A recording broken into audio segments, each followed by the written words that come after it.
presentation of Fox Sports. We are Fox. We are Ohio. During this fun-filled Star Wars weekend, the Stars have been out on the field. And it's all about pitching. Homer Bailey in the opener. Willie Peralta in a shutout.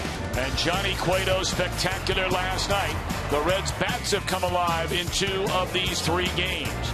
Alfredo Simon guns for win number 5. The Reds try and prevent Kyle Loesch from getting that number as well.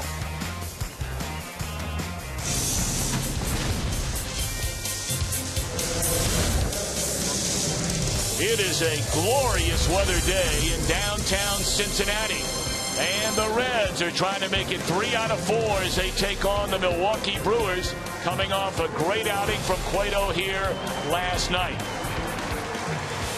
And hi again, everybody, alongside Chris Welsh and Jim Day. I'm Tom Brenneman. Welcome, as always, to Reds baseball right here on Fox Sports Ohio. The Reds have picked up 1 game on the Brewers, and they'd like to pick up another one here today. We take a look inside the National League Central Division standings, and the Reds trying to gain ground on Milwaukee, and lately have been gaining ground on St. Louis. Well, they have been. That's why this ball game in particular is so important for this Reds ball club. I mean, it's a big difference between taking 3 out of 4 as opposed to taking just 2 out of 4 when you get them in here for a 4-game set. But I'm not so sure that anybody who said the National League Central Division was one of the best teams in all of baseball. I mean, after all, there's only one team in this division that is over 500 right now. Everybody else is looking up at the Milwaukee Brewers. And the Brewers still have the best record in all of Major League Baseball, despite losing 2 out of 3 to the Reds thus far. Pitching matchup today, another great one. We had it last night and another one today. Well, a couple of veteran right-handers, 35-year-old Kyle Loesch, you know him, of course, former St. Louis Cardinal, former Cincinnati Red. He's trying to get his 5th win of the year. He's had a really good year so far. He's been very much on the corners with his breaking ball and his changeup. And Alfredo Simon, he has been way more than what the Reds ever expected, putting him in the starting rotation. The big guy's throwing the ball as well as he ever has. Well, Alfredo's trying to fall in line from the starters in the first 3 games of this series. Jim Day has that story. When we come back, you're watching Reds baseball on Fox Sports Ohio.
authority of the Cincinnati Reds and may not be reproduced or retransmitted in any form.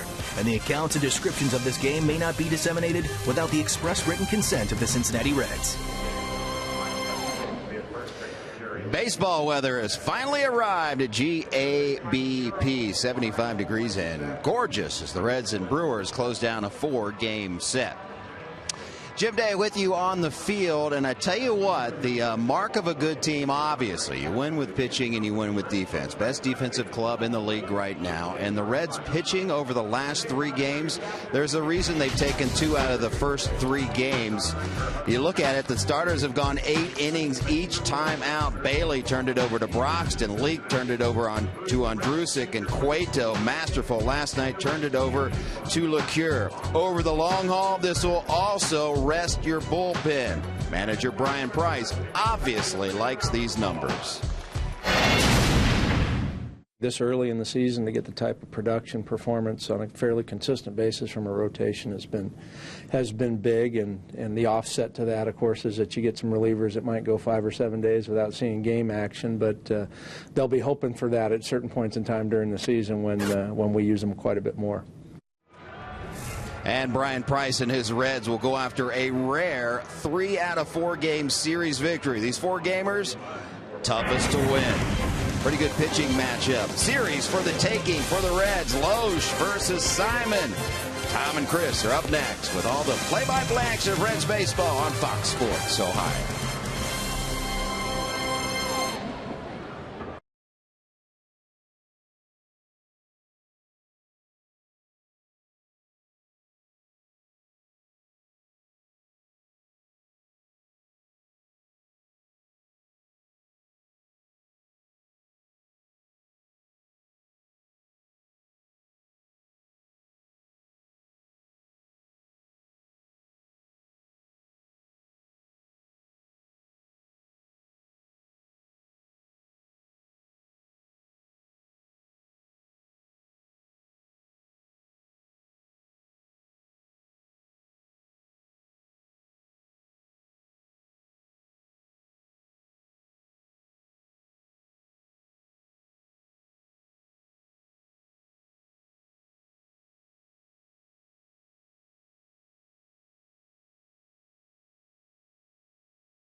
Ohio brought to you by your local Ford dealer. Ford, go further. By Cincinnati USA Regional Tourism Network. Stay close to CincinnatiUSA.com. By AT&T, mobilizing your world. And by Skyline Chili. Feeling good. It's Skyline time. Well, this entire weekend has just been spectacular on the weather front. And not bad on the field, where the Reds have taken the first 2 of the first 3 in this series. Ron Renneke starting lineup presented by Meyer. Gomez, Jeanette, Lucroy to start it. Ramirez, Overbay, and Chris Davis in the middle. Gindel, Segura, and Loesch at the bottom. And here we go. First pitch swinging is Gomez straight up into the air. And playable under the bright sunshine for Votto. 1 pitch and 1 out. Well, Gomez doesn't waste any time at all, does he? Well, neither of these teams really waste a lot of time by looking at pitches, but especially the Milwaukee Brewers. They come right out of that dugout ready to swing the bat. Gomez plays with so much enthusiasm and energy. I mean, he's just a guy that can't contain himself to take the first pitch down the middle. The job Alfredo Simon has done, I'm not sure anybody saw it coming. But the numbers have just been terrific. 4-1 record. Look at the ERA, barely over 1.5. Opponents batting .183. He has surrendered just 2 home runs in 33+ innings. And among the leaders in all the National League, number 3 behind his teammate and the sensational Jose Fernandez of the Miami Marlins.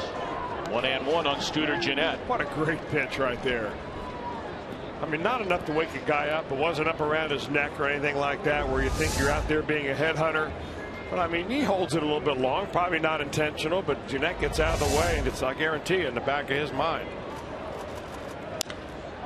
High fly ball, and Gennett says take that after brushing him back off the plate. And it's 1-0 Milwaukee as Gennett hits his 2nd home run of the year. I guess it's only a great pitch if he followed up with another great pitch.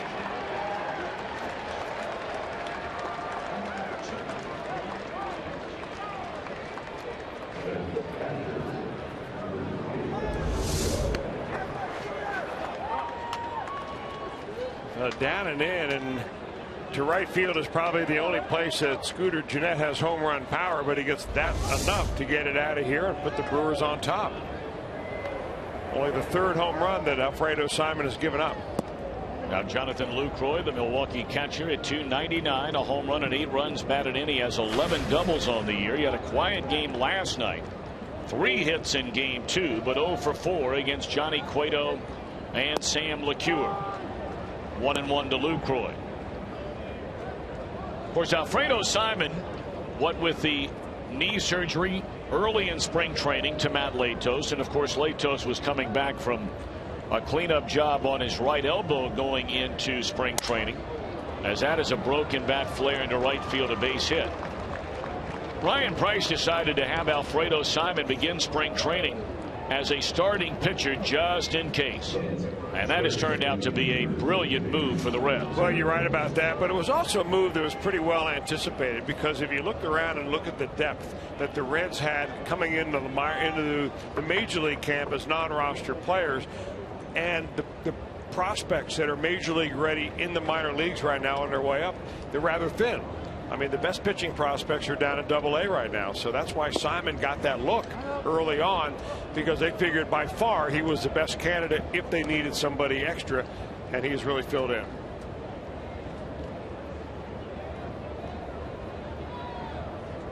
Aramis Ramirez homered here last night. It had been nearly 9 games since Ramirez playing through a tender elbow after getting hit on that elbow a couple of times within about a 1-week stretch. And he homered off Johnny Cueto in the 2nd inning.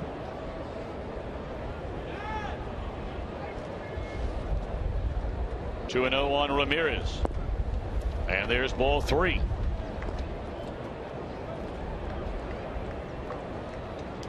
When he hit that home run, it snapped a career-high tying 0 for 28 skid. 2 hits in his last 36 at-bats, and both of them home runs. 3-1 to Aramis Ramirez.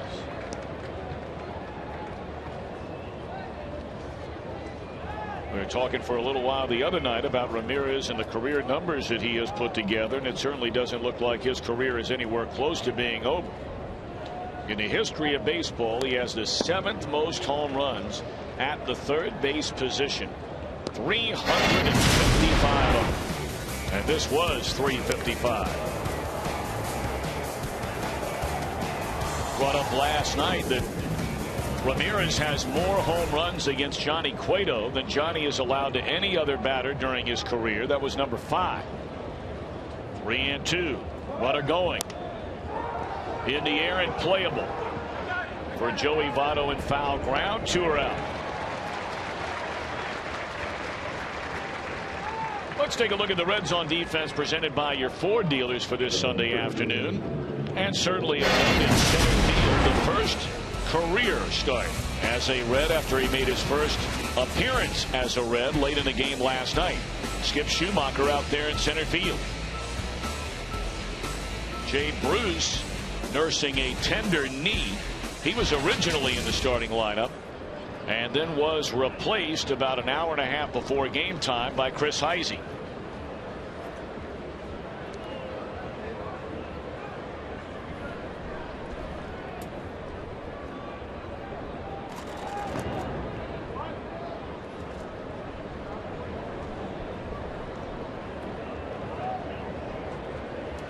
One in, one on, two out. And now the first baseman, Lyle Overbay. 255 batter, 1 home run, 7 runs batted in. Strike one.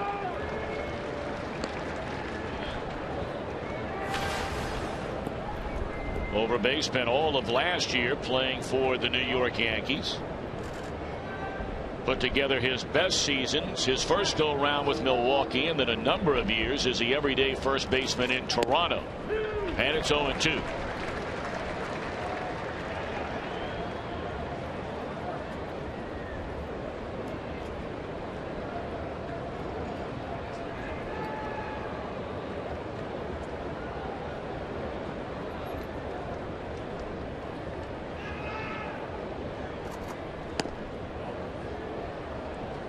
Hunter Wendelstedt calls the balls and strikes behind the plate today. Mike Estabrook, the umpire, at first. Crew chief Jerry Lane at second, and Mike DeMuro down at third.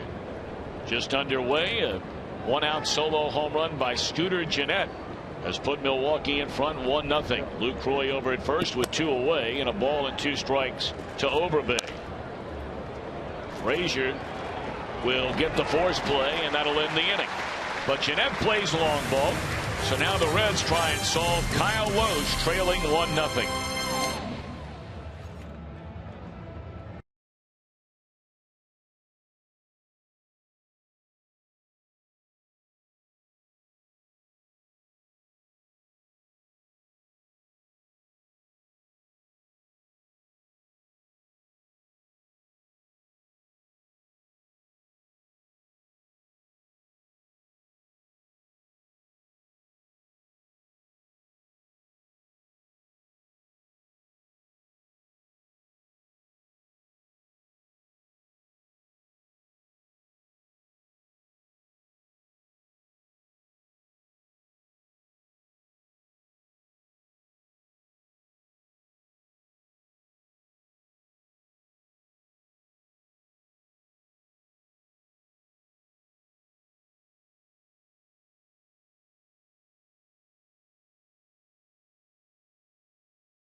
Afternoon tilt against Kyle Loesch and the Brewers.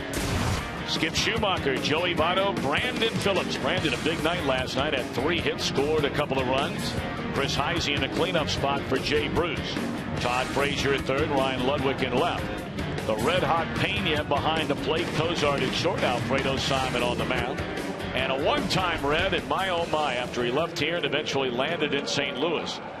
A career turnaround for right-hander Kyle Loesch began. Well, career numbers for Kyle Loesch, very impressive. 133 career wins against only 120 losses.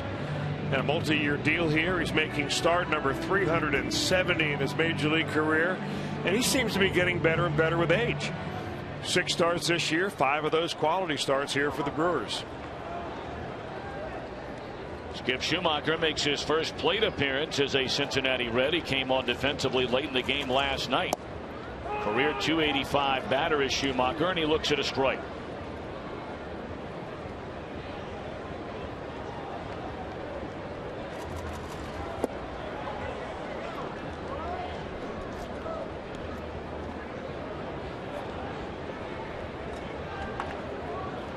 brought up the other night, making reference to Mike Leake, who pitches on the far first base side of the rubber. And a reason that Leake does that, apparently Kyle Loesch has bought into that thinking as well. Well, he'll do it anyway from left-handers. I haven't seen him face a right-hander yet in this year, but he likes to make that changeup of his move better. The better angle on that changeup, his fastball too moves away from left-handers, and being over there helps him. Like that pitch right there. Now Loesch will throw fastballs only about 40 to 45% of the time, so he's mostly a breaking ball pitcher. Loves his slider and loves his changeup. Fastball away there, 2-2 on Schumacher.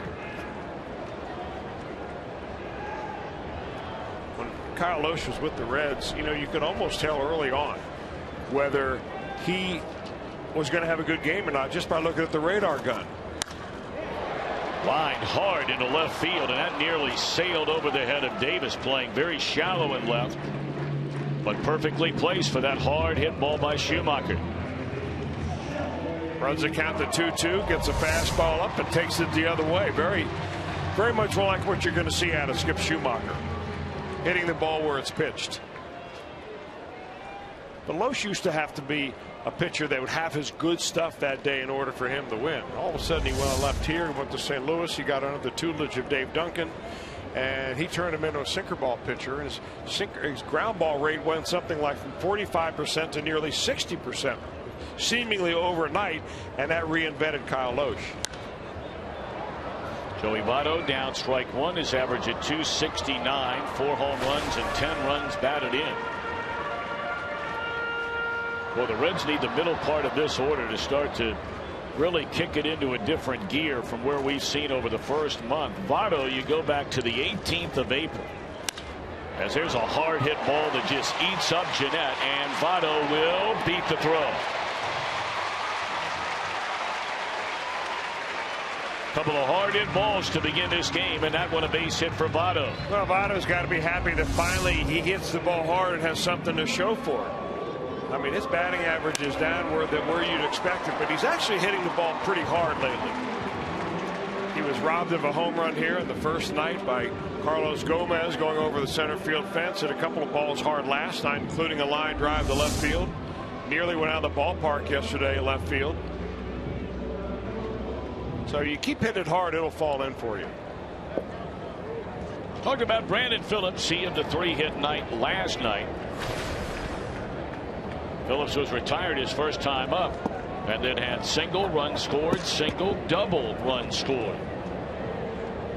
Well, guys don't like to take the day off because they don't want to miss an opportunity to put numbers up and to get out there and play. Brandon Phillips no exception, but you can't argue with the results. When you get a day off and then you come back like he did yesterday, rejuvenated, 3 hits, he was all over the place. 2-0 on Brandon Phillips. Reds trailing here in the bottom of the first inning, 1-0 on a Scooter Gennett 1-out solo home run in the top of the inning against Alfredo Simon.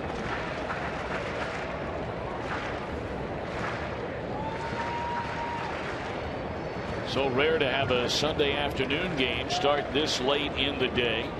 All that due to the Flying Pig Marathon in downtown Cincinnati.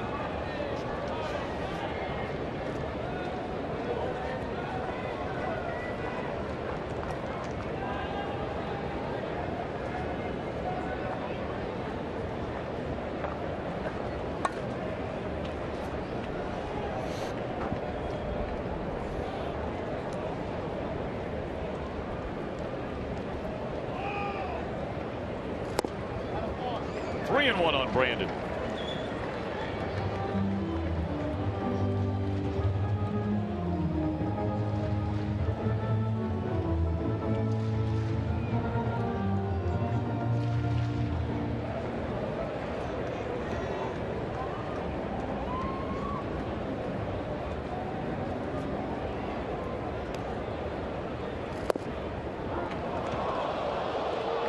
Phillips thought that was ball 4. Instead, it is strike 2. I think there's 2 pitches in this at bat that Brandon Phillips really not very happy with Hunter Wendelstedt.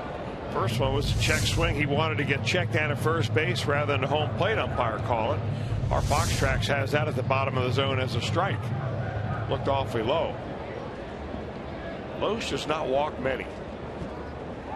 He's only walked 11 in his 40 innings of work so far this year. Votto running.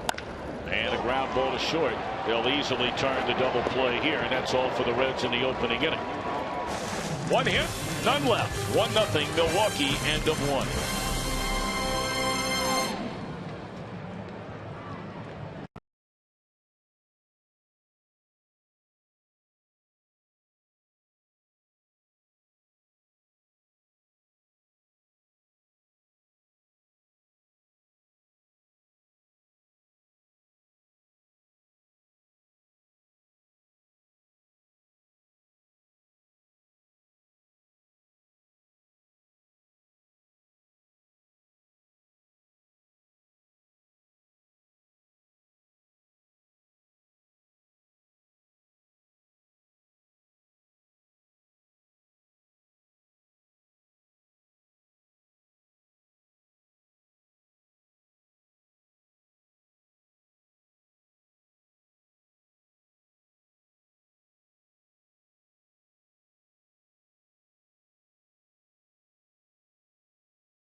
Lawyers for serious injuries.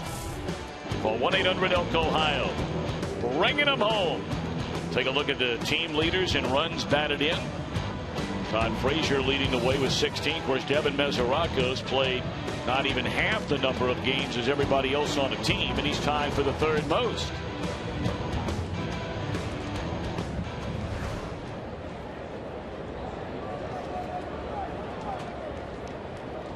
So Frazier and the Reds on defense. They trail 1-0 as Milwaukee bats here in the top of the second inning, and will lead things off with Chris Davis against Alfredo Simon. Davis only a .229 batter, 3 home runs, 8 runs batted in. He was a very, very pleasant surprise for the Brewers in a down year for them overall. But Davis, one of the bright spots. 41 games after he settled in with the Brewers for good, coming up and down from the minors. He ultimately replaced the suspended Ryan Braun. Did 11 home runs, knocked in 27 runs in only 41 games. That's mighty good production in 41 games. A lot of people feel like he may have just snuck up on the league by doing that. I mean, he's an excellent fastball hitter. He's got quick hands, good bat speed, can hit the ball a long way. But he looks to me like a guy that covers only half the plate. Lined right at Heisey, one away. And as a young hitter, you know, he's still a work in progress coming up here for the first time. But he's off to a pretty good start as far as impressing big league pitchers. Caleb Gindel, brought up from the minor leagues when this series began. 1 of 6 with the major league club. Saw the shot of Ryan Braun. He is still traveling with a team. When the Brewers came here, he was nursing that injury. And they ultimately decided just yesterday to finally put him on the disabled list. Now you take the number 3 hitter away from your ball club, and your offense is going to suffer. Another line drive, but another one right at a Reds corner outfielder, 2 away in the inning. In fact, the Brewers, since Ryan Braun has missed, and he's missed 7 games now, they are batting as a team .204. So that's how much Braun means to the offense on this Milwaukee club.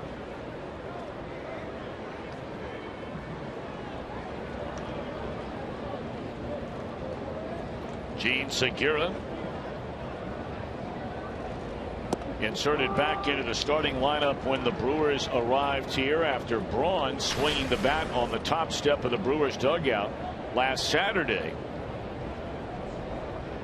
Whacked Segura along the side of the head, cutting his eye, and a lot of swelling in and around the eye, and Segura thrown out by his counterpart, and a quick 1-2-3 inning for Alfredo Simon.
Toyota sign in right center field out by the power stacks. Whitney McElligott, I hope I said that right, Whitney, from Middletown, Ohio, will win the beautiful new Tundra on display here at Great American Ballpark. And if you'd like to register for your chance to win, you can do so by stopping over at your Cincinnati or Northern Kentucky Toyota dealer. Beautiful Sunday afternoon in downtown Cincinnati. 1-0 Milwaukee as the Reds bat in the last of the second inning. They'll have Heisey, Frazier, and Ryan Ludwig against Kyle Loesch. First pitch swinging right into the air is Heisey. And Aramis Ramirez the call and the catch. Take a look at the Milwaukee defense presented by Ford. Once again, it'll be Overbay back in the lineup at first. Gindel again in right. Davis did not start the game here last night. That was Logan Schaefer. And with a late afternoon start rather than 1 o'clock, game time at 4:10 today, both of the catchers from last night's game are in the lineup. Extra 3 hours to get ready to roll here today.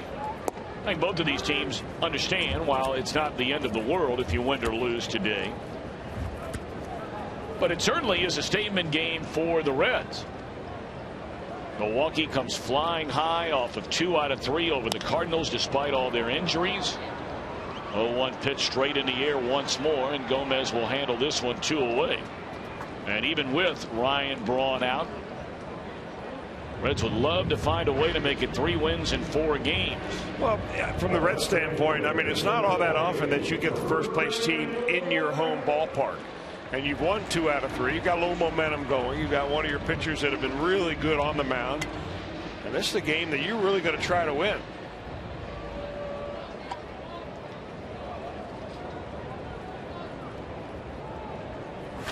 Two down on 3 pitches here in the inning for Loesch, and now it's Ryan Ludwig.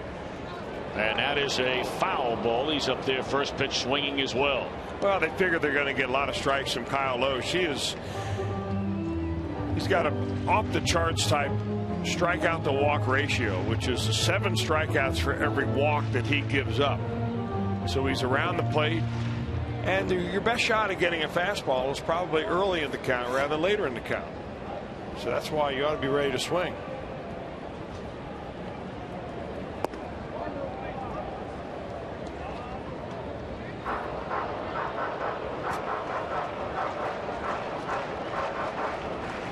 Lowe's 35 years old now. He broke in initially as a very highly touted prospect with Minnesota.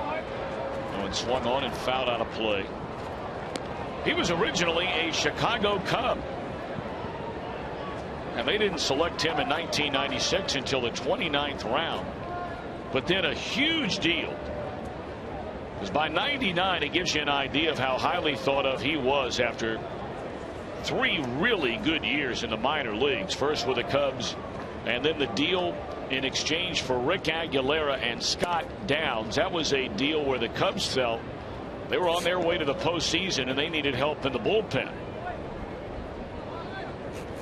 Reds got him from Minnesota in 2006 after some good moments and not so good moments with the Twins. He lost 12 games with the Reds in 2007, and they traded him to Philadelphia. Gone swinging Ludwig. 1-2-3 go the Reds. 1-0 Brewers at the end of 2.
On Fox Sports Ohio, it's Reds Live. The pregame edition is brought to you by Ray St. Clair Roofing. Join the boys. First look at the lineups and so much more. It's Reds Live, the pregame edition. Jim Day with you, high above left field. The reason I'm out here is because 4 o'clock game start was to accommodate the Flying Pig Marathon. And just over my shoulder is East Pete Rose Way. And that is where the finish line was for the Flying Pig. And the Reds were well represented as far as their employees go. We would like to salute them. These participants did the half marathon. Steve Bauman, he's down there in the dugout right now, one of the assistant trainers. Sean Brown, Rob Butcher, director of media relations. Charlie Frank, in charge of the Reds Community Fund. Sam Grossman, Kristen Snyder, Joey Steiner, Anna Weiss, Jerome Wright. And then there were 2 that ran the full marathon, Lance Bucher and Joe Katuska. And I tell you what, Lance Bucher, we salute him. He was trying to qualify boys for the Boston Marathon. He came within just over 60 seconds of qualifying for that, so over 26 miles. That is heartbreaking, but the dude finished. I couldn't drive 26 miles barely, let alone run. But we salute them all and everyone that participated in the Flying Pig Marathon, which is a huge event here in the Queen City. Congratulations indeed to every one of them. And Joe, I know you'll get to Boston one of these days. I mean, have 60 seconds and you're running 26 miles. Man. I'm a little surprised that our buddy Dr. Timothy Krimchek is not running in that Flying Pig. At least a half. He's in shape now. I know he is. A big biker, though, not a big runner. Yeah. He's probably worried about having to, the stress on his knees and hips, and, he probably doesn't have another doctor to go to. He can't send himself to himself for a surgery. That's a very good point. Yeah. Of course, Dr. Kremchek, the director of medical operations for the Cincinnati Reds. And, I mean, guys come from all over America to see him trying to continue their major league careers. Whether it's Tommy John surgery, shoulder surgery, whatever it may be. He's had me down there a couple of times. Just not trying to save some major league career, though.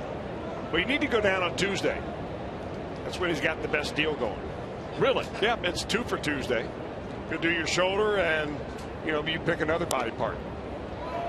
Looking to put together my calf again. There's a pop up into foul ground, and Frazier will handle it. 1 away. All right, today is it. It's your last chance to guarantee your Homer Bailey no-hitter dual bobblehead with a Homer Pick 6 plan presented by McDonald's. If you buy it today, you pick 5 additional games of your choice. You save a lot of money off the face value. The Homer Pick 6 plan is only available until midnight tonight. 765-7500 or visit Reds.com/pick6. If you're a family that, or you and your buddies, you come down to that many games a year, you ought to look into it. Fly ball in a deep left center field, and that ball is up against the wall by Gomez, and he will pull the chute into second base with a 1-out double. And again, he was first pitch hitting, but he was anticipating a fastball like he got the first time. He popped it up to Joey Votto the first time up. This time he got a lot of it. Simon's ball really runs. I mean, that ball starts about center of the plate, but he gets inside on Gomez, but not enough.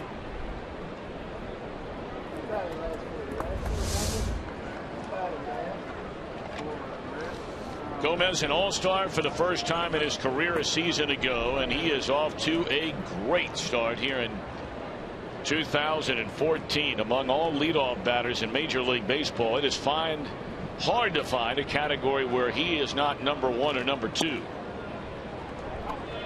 Jeanette homered to right field his first time up.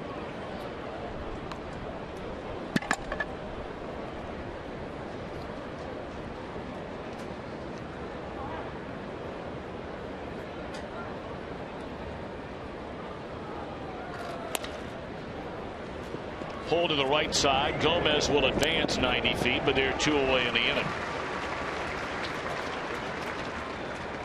Well, we invite you to stick around for a Miller time moment coming up later in the game. Last night it was that Johnny Cueto base hit into right field, knocking in a run.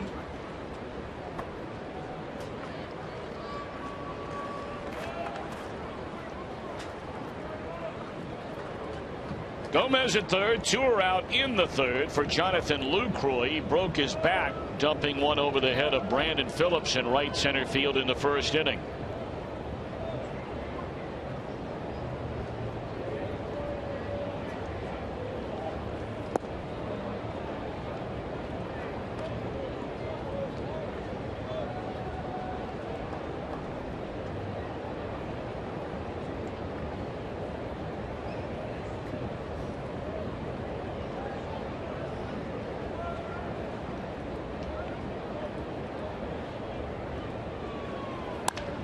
Back up through the middle, and that's a 2-out knock for Lucroy. And a 2-0 Milwaukee lead. Well, you were talking about these catchers in this ball game who caught last night catching a day game after a night game, even though the start time was 3 hours later. Lucroy, with the absence of Ryan Braun in the lineup, you just can't afford to rest Lucroy very much. He's got to be in there to be a run producer. Batting third in the lineup today. Takes it right back up the middle and does what he does a lot, which is get base hits.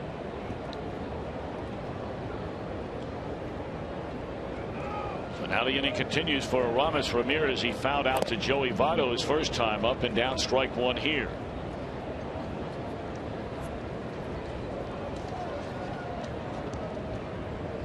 Alfredo has surrendered as many runs through the first 3 innings today as he has allowed in any of his first 5 starts on the year. 7 innings, 1 run against the Mets. 8 innings, 1 run against Tampa Bay. 6 innings, 1 run at Chicago. In his last 2, he's allowed exactly 2. And this should be out number 3. But in the middle of the 3rd, as the Brewers score again, they're in front, 2-0.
Why not take advantage of the Reach Magazine family deal? When one member of the family buys a full price ticket, you then have the option to buy 3 additional tickets, and you get those at half price. Every Sunday game has a kids giveaway. 513-381-REDS. Visit select Kroger locations or log on to reds.com/family for ticket information.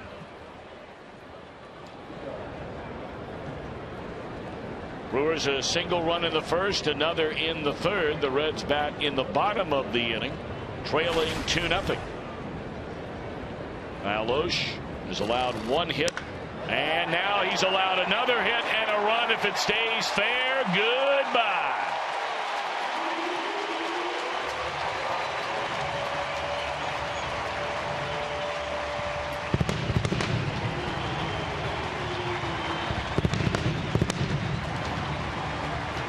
The damage offensively being inflicted by this catching core of the Reds is just amazing.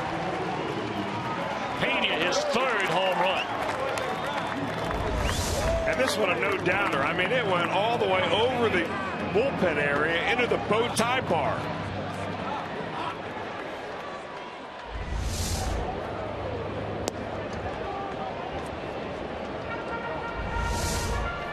Take a good look at this swing. Look at his eyes. Concentration, gets that head out there and rolls his wrist. Pena hit the 2-run home run off the bench in the series opener against Jim Henderson. Went hitless in the 2nd game. But then last night, Pena had 2 hits, 2 more RBIs. And now his 2nd home run of the series.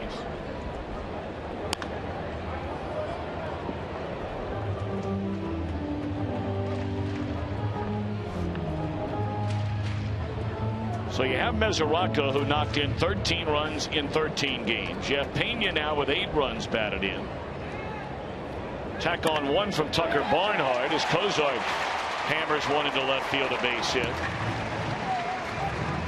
You're talking about 22 RBIs coming from the catcher's position.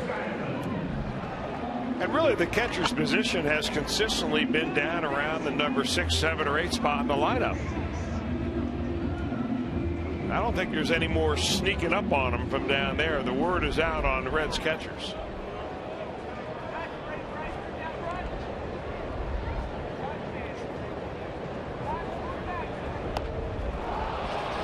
one bunted straight up into the air. And Simon unable to advance a runner with a bunt. 1 out. Looked like Kyle Lohse at the last second thought what he should have been thinking ahead of time. That if he bunts in the air like this, I may let it drop.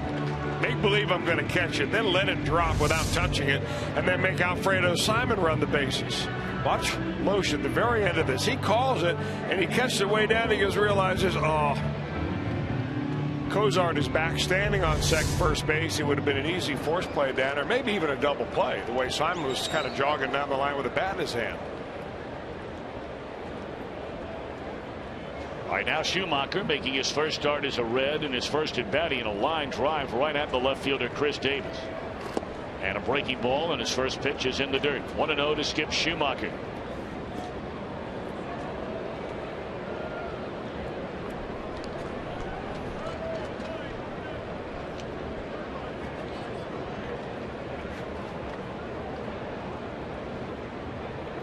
Schumacher, 34 years old, signed as a free agent during the offseason. Came up through the Cardinals organization, came to the big leagues for the first time in 05. Only about 28 games, 54 at bats in 06, and became a regular part of their club. Really beginning in the end of 2007, and put together some very, very solid years. That ball hit right on the screws, a sinking liner caught by Gomez. So 2 well struck balls by Schumacher and 2 loud outs.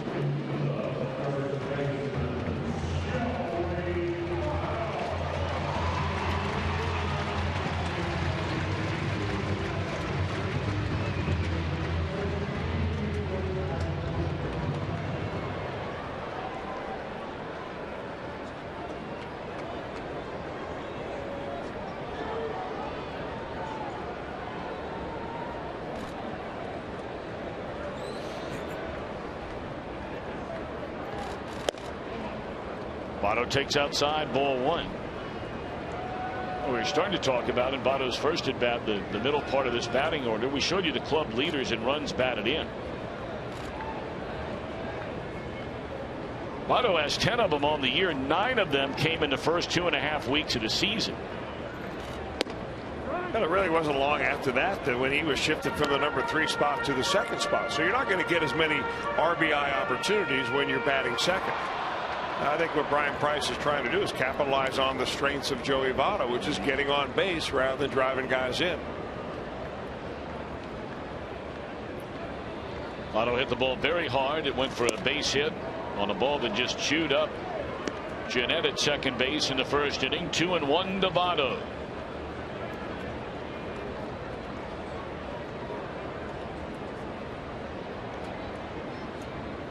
Reds down a run here in the bottom half of the 3rd inning after the home run to start the inning by Brian Pena.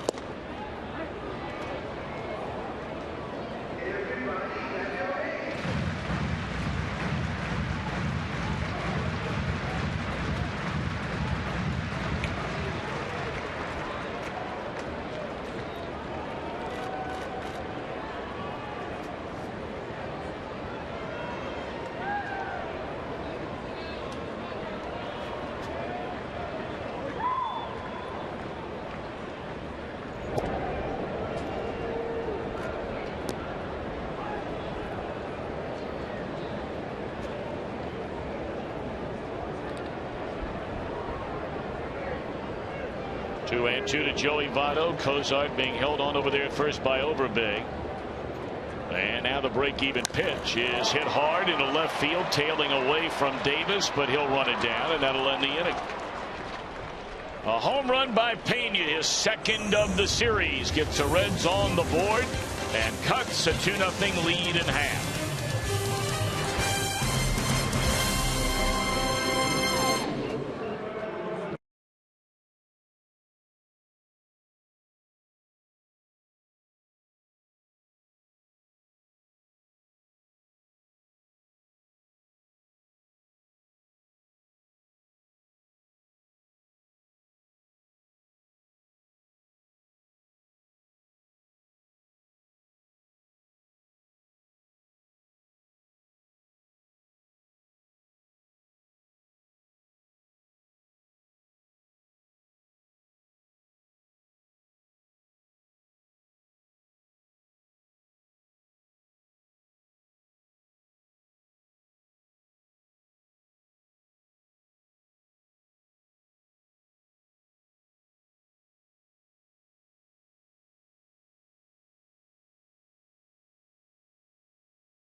In chat with Hall of Fame writer Hal McCoy. Find out what Skip Schumacher could bring to the Reds, and find out what Aaron Kraft intends to do after graduating from Ohio State. All that brought to you by 1-800-SAFE-AUTO. Drive safe, spend less. Whatever that Aaron Kraft wants to do, he's going to be good at it. I have no idea whether or not that kid's good enough to play in the NBA. A straight A student. What a great career he had for Thad Matta and the Buckeyes. As a bouncer to the right side, and Phillips gets to it, gathers himself, throws out Overbay. Milwaukee with a 2-1 lead. We're in the top of the 4th inning at Great American Ballpark.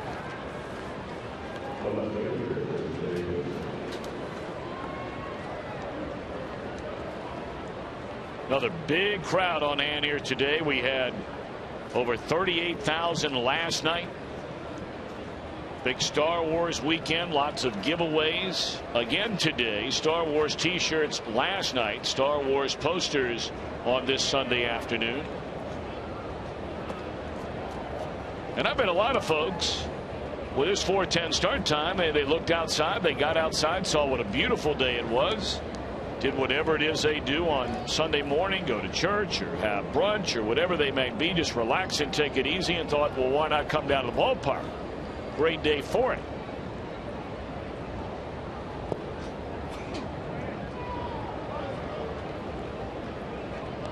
Now the Reds are only leaving for 2 days. They're going to come right back home and start another 6-game homestand. Friday night, the Colorado Rockies come in for the first of 3. It'll be a Saturday night game, a regular start time on Sunday afternoon. And then after an off day Monday, they have a 3-game set against San Diego.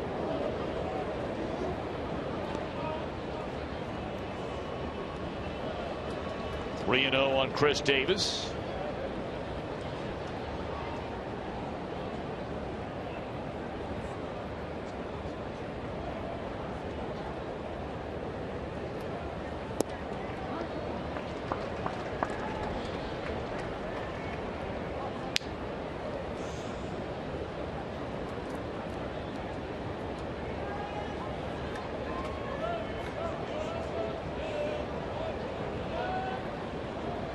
One to Davis. Full count.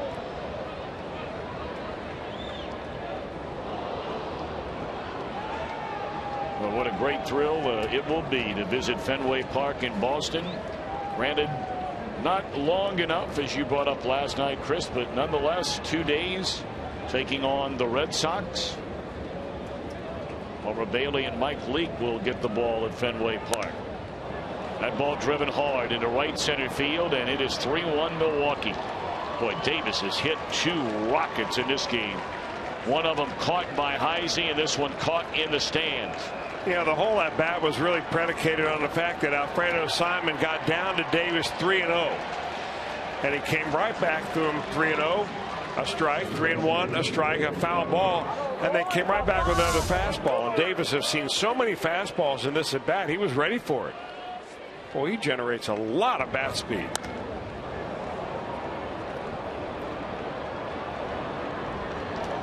I remember watching Davis grow up. His father has been a scout in Major League Baseball, and really one of the finest men you'll ever meet.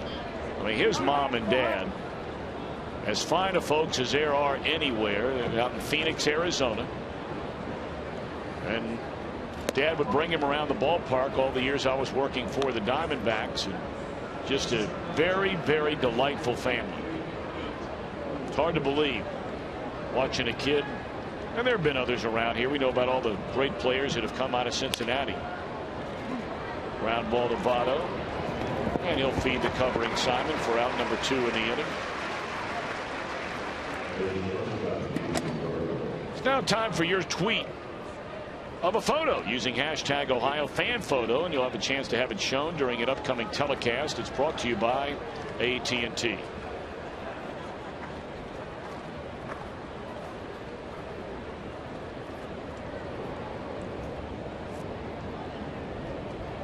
Three runs, the most Alfredo Simon has allowed in any of his starts. He had allowed 2 in each of the first 3 in each of the last 2, I beg your pardon, but now 3 for the first time all year.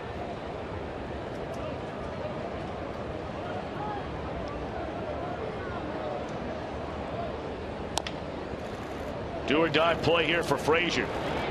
Got him. Good play by the Reds' third baseman. A home run by Davis pushes the lead for Milwaukee back to 2 with Phillips, Heisey, and Frazier coming up.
Honda in the King's Auto Mall. Expanded highlights, interviews, and much more. Reds Live, the post-game edition.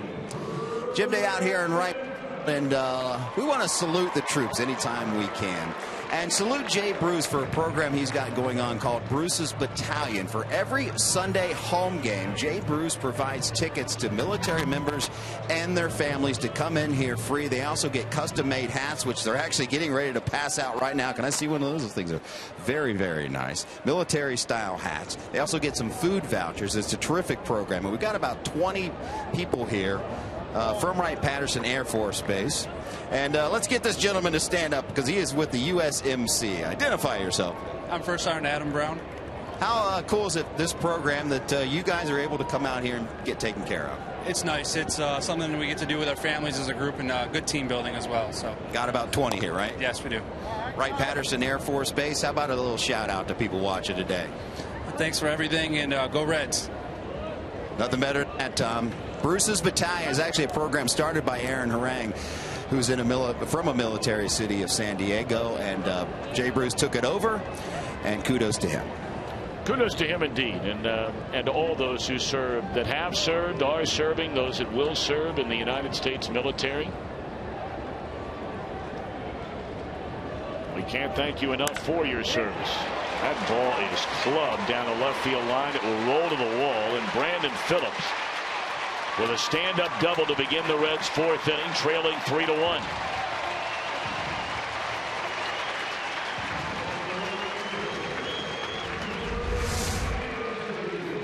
Now they're trying to pitch him away on the first 2 pitches and then come inside, but that is Brandon's area, man. He loves it down and in, drops the bat head, drives it right down near the left field line. Reds hit the ball hard last inning against Kyle Loesch, and you wonder now that they've seen him a little bit, you're kind of getting adjusted to seeing Loesch, who you've seen a lot over the career. Maybe they can make some business here. Heisey swung at the first pitch in his at bat and popped up to Aramis Ramirez. And drops a bunt. It goes foul. Well, when Jay Bruce was penciled into the lineup originally, of course, in the number 4 spot. And then he came up with a bum knee right before the ball game where it's aching him a little bit. So Brian Price decided to let him off of this game. and putting Chris Heise. He stuck him right in the number 4 spot. Decided not to rearrange the whole lineup. So you don't see too many number 4 hitters dropping a bunt down, especially in the 4th inning. You know, Heise continues to be in that situation where when guys who play ahead of him struggle, oftentimes whether it's fans or the press or a combination of the two, they will holler for Heise to get a chance to play more frequently. But over the last couple of years, Dusty Baker certainly would argue that Heise was given a chance to win a job in an outfield as an everyday player and was unable to put together a lot of good at-bats and a lot of numbers when given that chance to play. And you look this year, he has a home run, 6 RBIs. The home run and all 6 RBIs have come as a pinch hitter. So what's that tell you? I mean, if you're Brian Price, what does that tell you? He's seen it with when Dusty Baker was at the helm, and he's seeing really the same thing now, that maybe his value is more off the bench. Even though if you ask Chris Heise, he'd like to be an everyday player. Everybody would.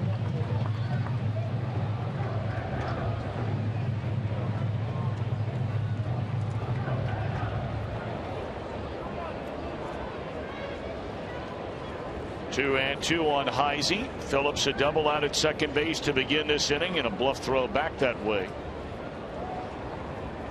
Pirates have lost earlier today 7-1 to Toronto. Well, Atlanta, ever since the Reds were swept by the Braves last week, it has been a rough week. They were swept by the Marlins in Miami and then swept in a 3-game series at home against the Giants. San Francisco behind Madison Bumgarner, a 4-1 win today. Well, the Marlins are playing good baseball. They beat the Dodgers 2 out of 3 over the weekend. They're 5-4 the final. Surprising a lot of people. Should be no surprise they've got some pretty good pitching. And they've got a guy in the league who's leading the league in runs batted in Stanton. Started to chase that pitch he missed a moment ago, but was able to hold up. Full count on Heise. Tampa Bay beat the New York Yankees today 5-1.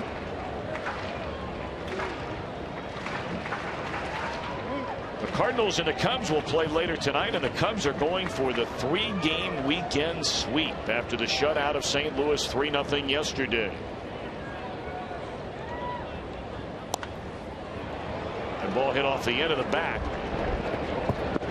and the runner advances over to third base. 1 away in the inning.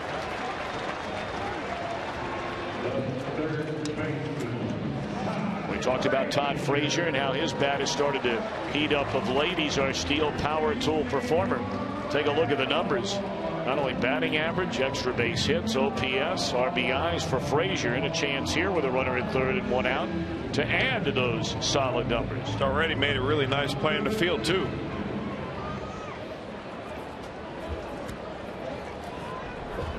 Brewers are conceding the run unless it's hit right at Aramis Ramirez. So that means if you're Brandon Phillips, if the ball is hit, as long as it gets by the pitcher, you're going home.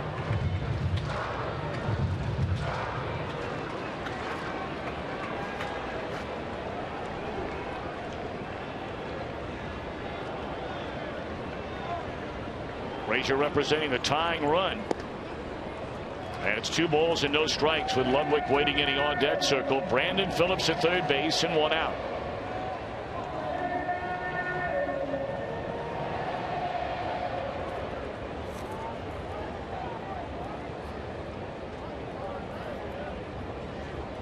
No guarantee with a guy like Lowe should Frazier's going to get a 2-0 fastball here. And he didn't get one.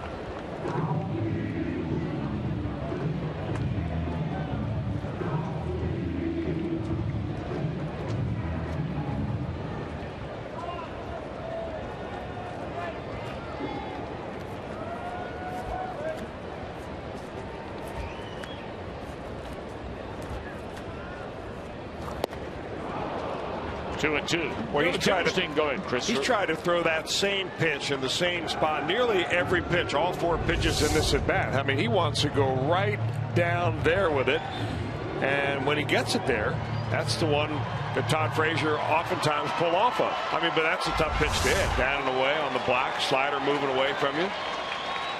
Probably going in there again. Decoy by Lucroy, and you saw the catcher going right behind Todd Frazier, pounding his glove, kind of giving him the decoy that, hey, we're going to come inside right here. I'm setting up inside, and I don't know whether that works or not, but they've been doing it for 100 years.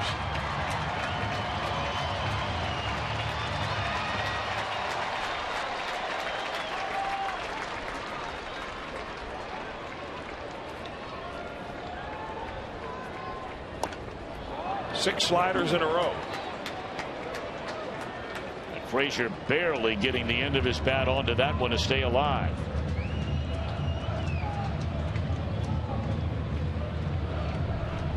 It's interesting when you look at Loesch going to St. Louis, the easiest thing in the world to say is that he got it turned around overnight.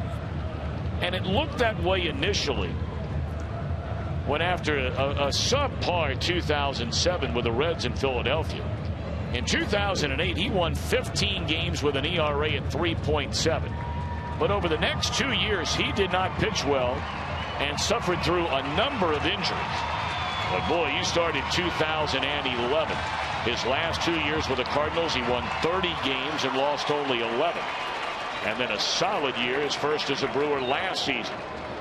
3-2 to Frazier.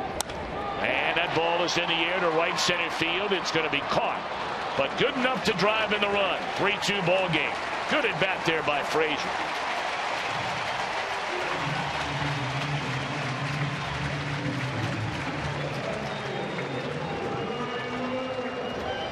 It was really a test of patience and a test of wills in that at bat.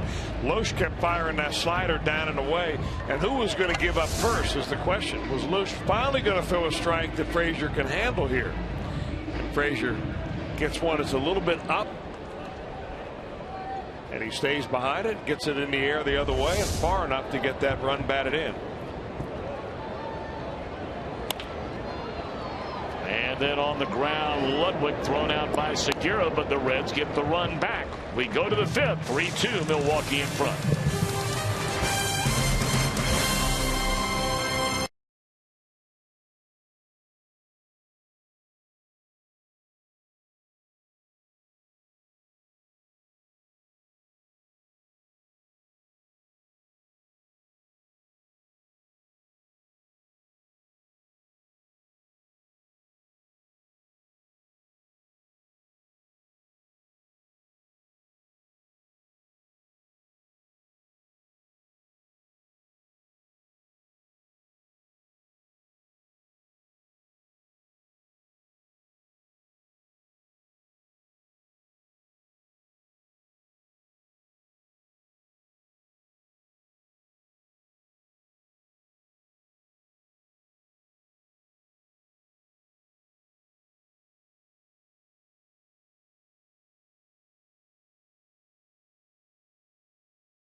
JTM Food Group. Let's create great dishes together.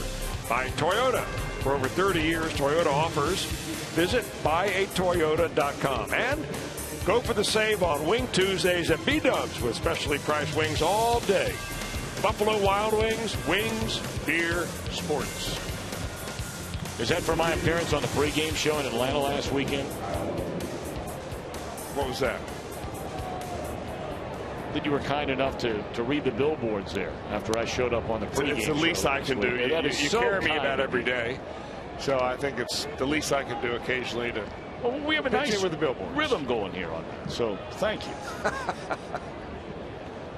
Was that a hot dog I saw you? No, it was not. My son Luke Luke is up here in the broadcast booth with us for the first time all year long. It's just wonderful to have him here today. His sister Ella's here as well, and Mom. And we tell you that Sundays are family days here at Great American Ballpark, and for the Brenneman clan anyway, that would be true. Although Papa Marty, as he is affectionately known by for Ella and Luke, is not here today. Will be rejoining the club in Boston. Well, he's been off this week and against his Brewers club. I hope he had a chance to get out there and watch your team, Luke's team. I mean, you're the manager, the general manager, the owner, and probably the guy that makes all the waiver decisions. And Luke, of course, probably one of the stars on that team. He tells me that you guys are 4-0, and Papa Marty probably came out and got the chance to watch his grandson. Papa Marty did come out and watch us, thankfully, get a win yesterday to go to 4-0. So it's been fun. Awesome. Boys are having fun. It's a great age. I mean, Luke is 10. I mean, that's a great age to go out and watch youth baseball. It really is. Well, he's looking at you and saying, I wish I was 10. His sister's 10. He's 9. Oh, he's 9. Oh, I'm sorry. No problem. But, you know, he wants to be 10. So he's like, I love Mr. Welsh. Well, he's probably thinking, well, I'm 9.5. That's right. But you're right. It is so blessed to have him healthy and happy and everybody doing all right. Sister Ella had a big soccer game today, and we were out in Cleves, Ohio this morning. You know, I've always noticed that when a father of the team coaches one of the kids, he's tougher on his own kid than he is on anybody else in that ball club. And I know you're kind of a tough guy anyway. I mean, are you tougher on Luke than the other kids on the team? That would probably be affirmative. Although you know how it goes, you try not to be. And does Marty rattle your cage? Not at all. Stands at all? Not a peep. Maybe second guess? Not a peep. Okay. No. Although he did tell me my material was tired yesterday when I barked out from the dugout. We had a big lead in the game. I said, we're not the bad news Bears. Throw it and catch it. He said they don't even know who the bad news Bears are. He's right. There's a 1, 2, 3 in it.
Ohio will be taking over the Reds ticket office. We'll have a great deal on Reds tickets, but you have to be watching Tuesday night from Fenway Park in Boston, and we suspect many of you will be. We invite you to join us Tuesday night.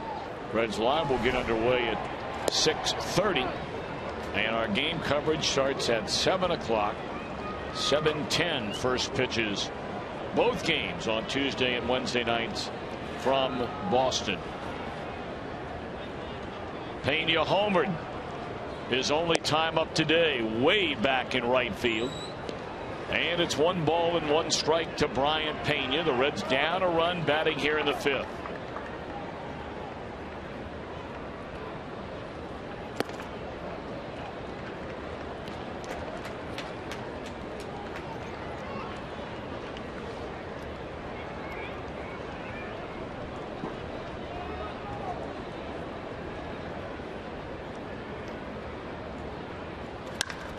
That ball's hit hard. Tell you, the Reds have hit some bullets against Kyle Loesch today. Schumacher twice, 1 to left, 1 to center. Votto a line out to left. Frazier on the sac fly, a liner to right. Pena a home run. Now a line drive to center, and Cozart ripped one into left field. And of course, Brandon Phillips had a double to left field.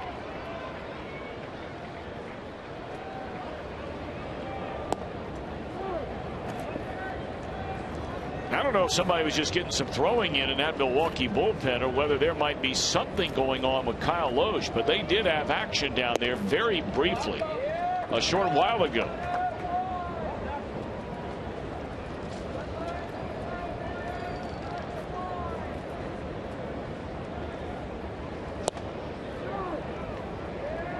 Cozart a single through the hole into left field in the 3rd inning.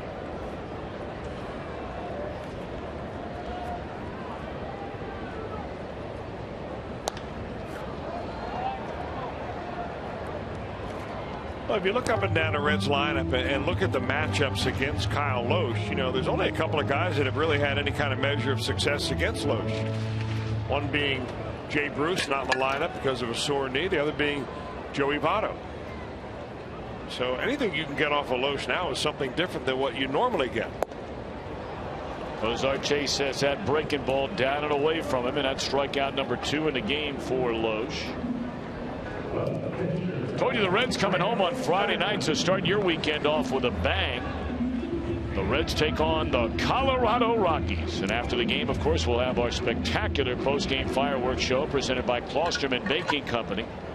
381-REDS, or log on to Reds.com for tickets.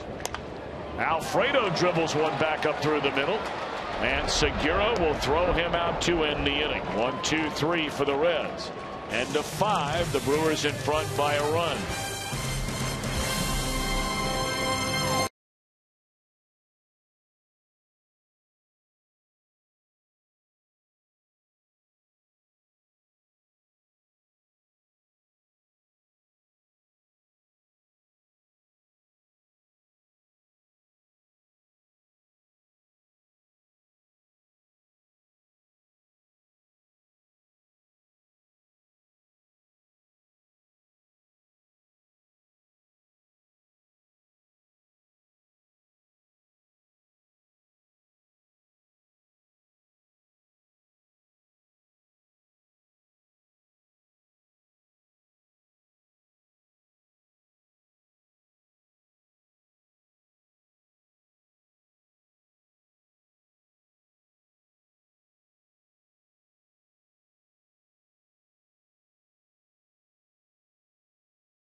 Very first inning, Scooter Gennett a home run to the seats in right field. 1-0 Milwaukee.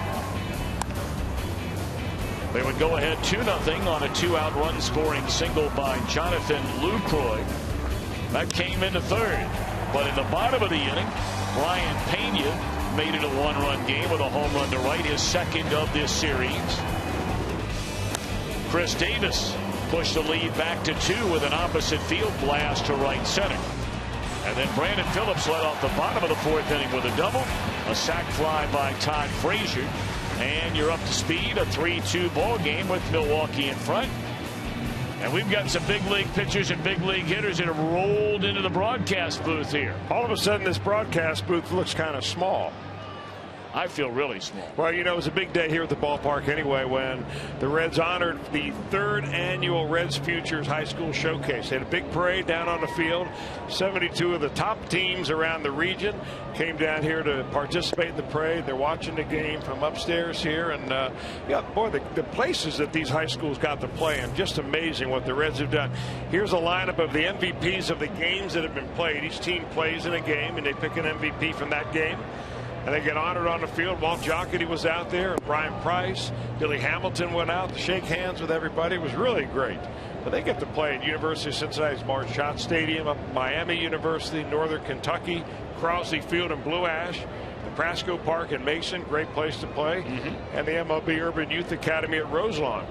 So it's a great move, initiative by the Reds to get the high school involved in Reds baseball. So we invited one of the teams and just randomly selected the Royal Raiders. It's nice to have the Royal Raiders up here today. It's a good-looking group.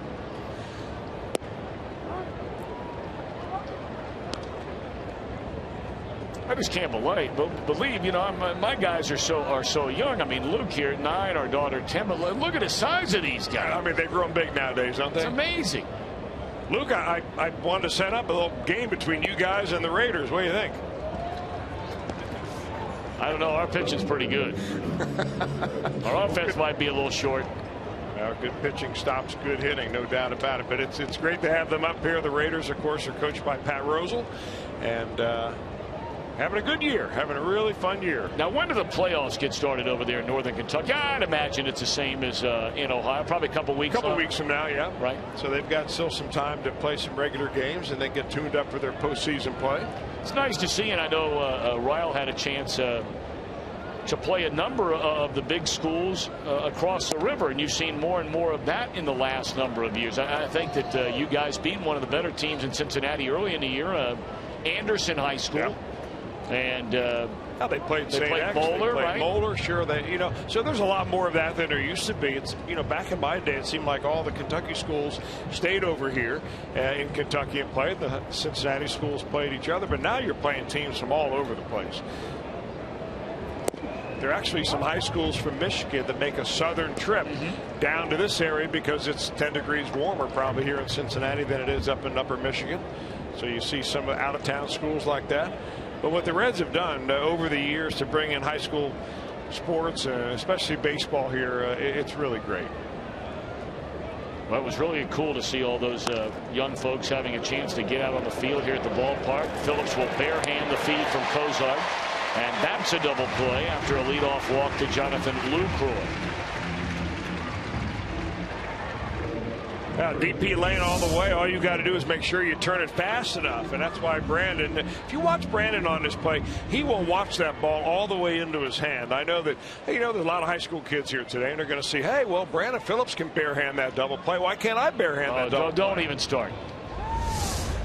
What do you think, Coach? Don't even start. Thank you. He knows. And he's a lot better at that than I'll ever be, but golly dang. Well, the point is that he practices it all the time. And he watches the ball right into his hand instead of worrying about flipping that ball to first base before you actually have control of it. 1-1 to Overbig, and that one in the dirt. 1 ball and 1 strike. Well, not only the Reds, Chris, but I know there are a lot of high school programs around and a lot of high schools, individuals around town that certainly have appreciated all the work that you've helped in trying to make some, you know, young pitchers get better and help them to get better. You've been doing that a long time here in town, well over 20 years. Well, I've been lucky to have been exposed to really good coaching coming up here as an amateur in Cincinnati. And I still think that baseball in Cincinnati is some of the best amateur baseball you're going to find anywhere in the country. A lot of kids are playing high school baseball. They're going to go on and play college baseball at whatever level. Maybe NAIA, maybe it's a Division I team. Maybe you're playing for the national champions at some point.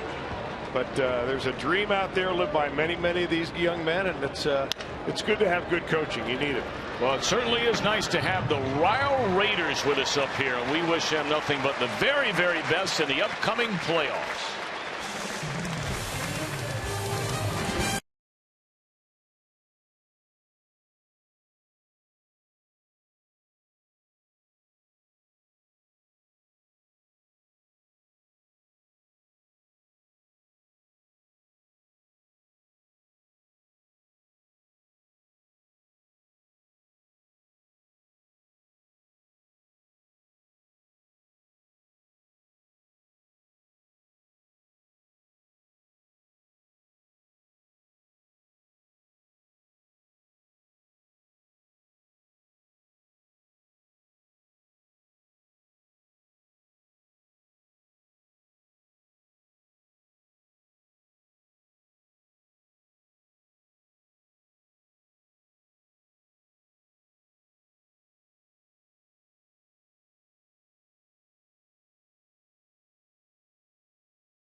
Well, the Fan Express to Reds Country is back on the road this season. And to get your group on board the Fan Express, it's a great way to come to the ballpark. You get to ride home from the ballpark.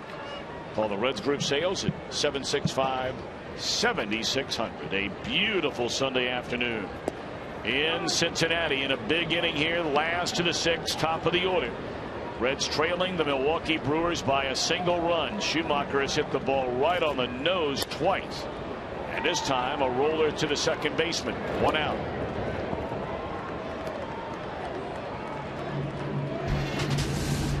Skip Schumacher, the subject of our IGS Bringing the Energy, back from the disabled list officially yesterday. Career .285 batter, gets on base at a 34% clip. His numbers at rehab, playing in 4 games, swung the bat very well. He was having a great spring. And then at Goodyear Ballpark, he went to make a diving catch on a ball driven into left center. He was playing left field at the time and injured his shoulder. Votto, another hard hit ball, third one of those today for him. And it bounces into the stands, and that is a ground rule double for Votto. Chris brought up earlier his career numbers and good success against Loesch, and he has swung the bat very well against the Milwaukee right-hander today. Well, Votto is a good off-speed pitch hitter. I mean, he's good at hitting changeups. He's good at hitting sliders. And that's what you're going to get against Kyle Loesch. You're going to get that changeup most of the time. That may have been a curveball. But the key is to stay back on it and use your legs to drive it. And Votto really does it there.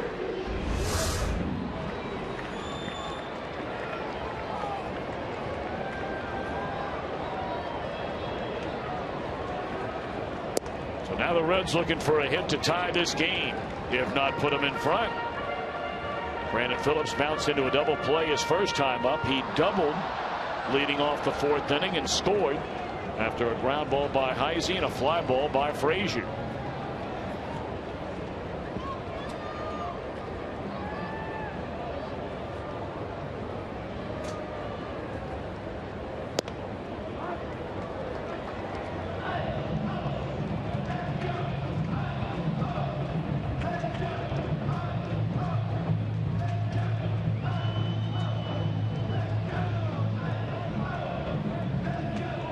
Brandon trying to get it done with the bat right here for the game today. Brandon Phillips once more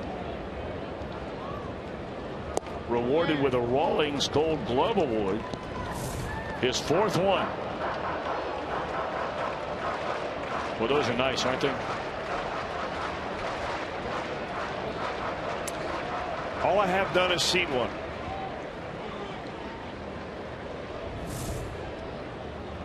Well deserved, I'll tell you that. And chase that breaking ball low and away from him, and it's 3 balls and a strike to Brandon Phillips.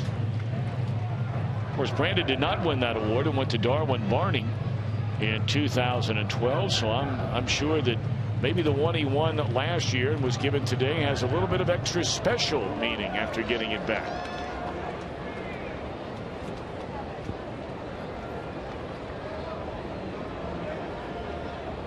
Big pitch right here, 3-1. And he walked it.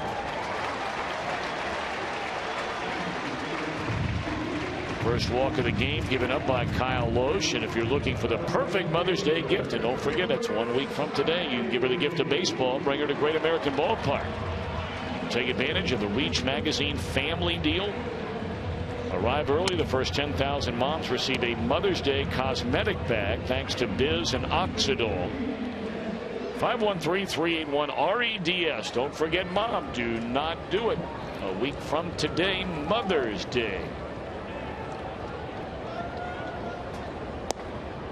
You know, that particular at bat with Brandon Phillips up there, who eventually walked, was a really good example of Kyle Loesch not giving in. I mean, he had a base open, and he's saying to Brandon Phillips, if you're going to get a hit off of me, it's going to be a slider on the outer part of the plate or just off the plate. Now you set up a double play ball, and you have a guy up there who you feel better about handling than Brandon Phillips.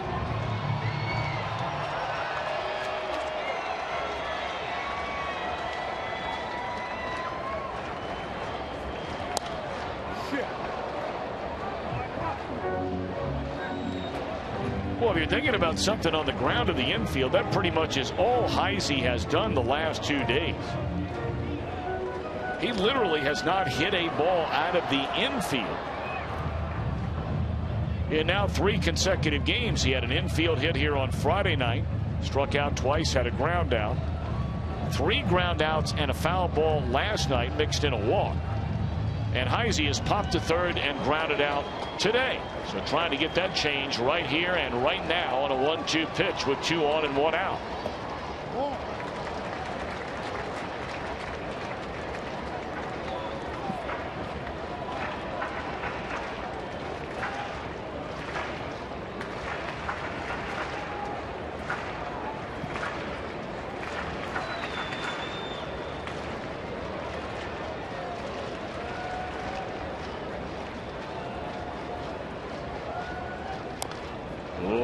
Hung up there a little bit, and he got a little jumpy when he saw that thing, didn't he? Yeah, that had a little bit bigger break on it because it was a curveball. The pitches that are in the low 80s, 83 miles an hour or so, that's a slider, and he throws that way more than any other pitch except the fastball. But here he just kind of got frustrated. Eventually said, you know, I'm going to change speeds on Chris Heisey here, and he took a little bit off it, has a little bigger loop in it. 2-2 to Heisey, 2 on and 1 out. Chris waiting, and here it comes. And it's into left field, a base hit by Heisey. They're going to hold Votto at third base. So Heisey with a base hit. And the Reds have him loaded down a run. Chris Heisey jumped all over that mistake pitch and hit it just the way he should, right on the button. After a slow curve, here's a slider that hangs above the belt.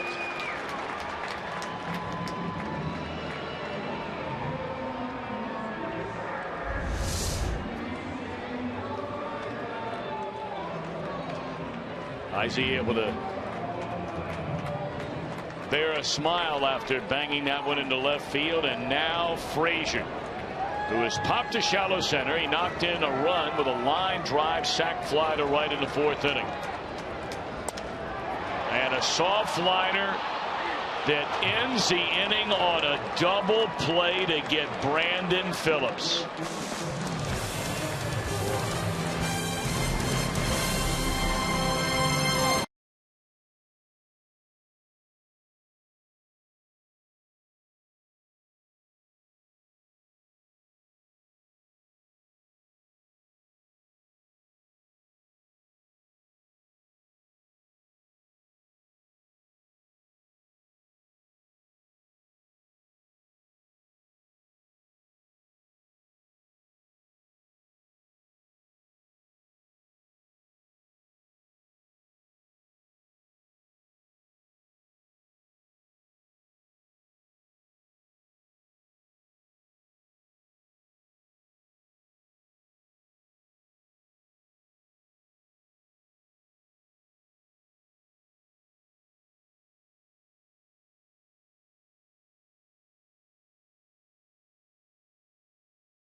On your favorite mobile phone or tablet, you can download it at the App Store or visit Reds.com today. My, what a disappointing ending to that bottom of the sixth.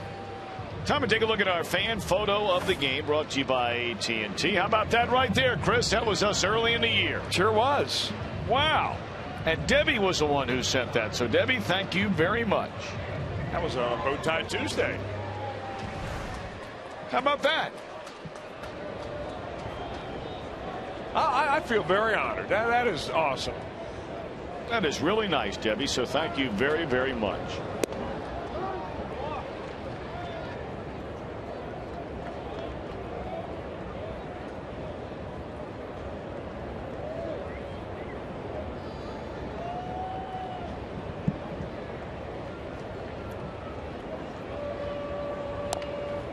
Bunted right back to the mound. And Alfredo will take care of Davis. Man, that is a surprise, Davis. I mean, here is a guy who has hit 2 rockets off Alfredo Simon here today. One of them had landed about 15 rows in his seats in right center field. And trying to bunt his way on to begin the 7th inning. Thank you very much. That's exactly what that is a thank you very much.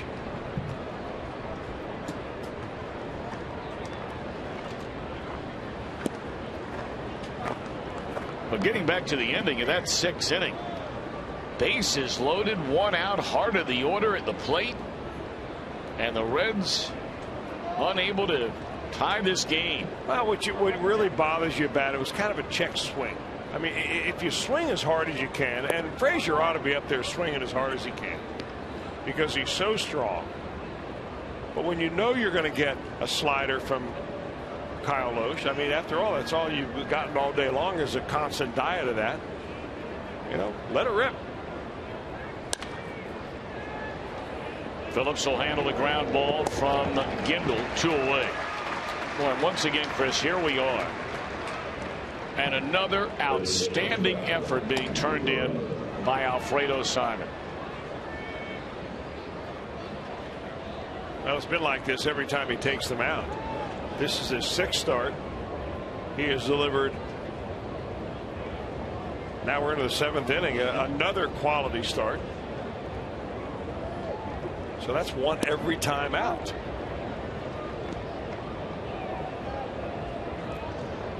That ranks him among the best pitchers in the league in that department and in a bunch of other departments as well. Phillips once more will handle the ground ball. This one by Segura. Only 80 pitches in the game for Alfredo to get through 7. This spot is due up 4th when the Reds bat in the bottom of the 7th. We're going to keep it right here for the singing of God Bless America. Ladies and gentlemen, at this time, we ask that you please stand, kindly remove your hats, and face the American flag. Major League Baseball. The Brewers and the Reds salute the men and women of our armed forces, as well as those who serve to protect in our local police and fire departments. At this time, please help us honor these brave men and women and all our veterans of service as we welcome St. Xavier High School student Isham Walker for a special performance of God Bless America. God bless America. Land that I love, stand beside her and guide her through the night with the light from above, from the mountains to the prairies to the ocean white with foam.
Reds would love to see one of the swings from Brian Pena here in the bottom half of the 7th inning.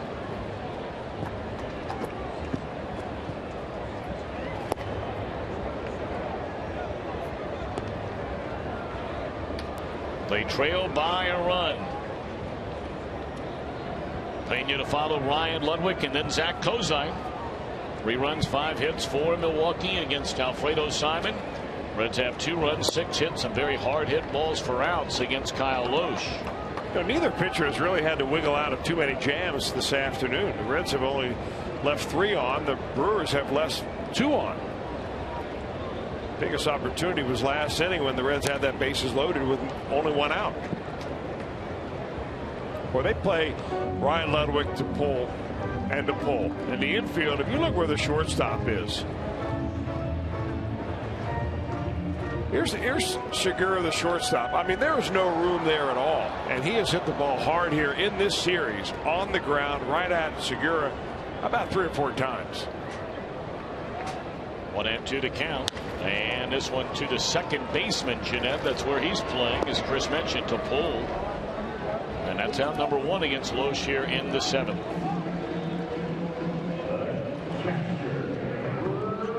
Pena, the home run way back into right field, down the line in the 3rd inning, and then hit a line drive that was run down by Carlos Gomez in right center field in the 5th.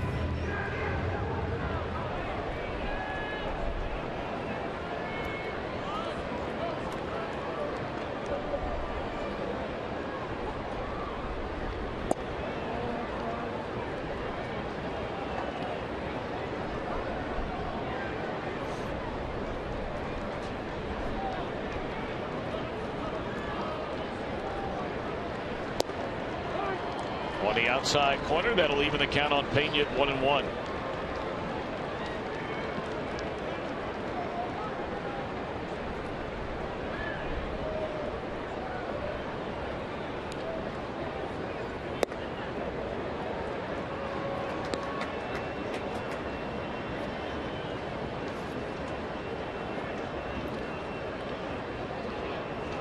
Two home runs, 5 runs batted in this series for Brian Pena. He's hit a 2-run home run, had the big 2-run single in the 3-run 4th inning last night, and the solo home run in the 3rd inning today. Good hitters count, 3 balls and a strike. Came with a fastball away from him, and it's fouled off out of play.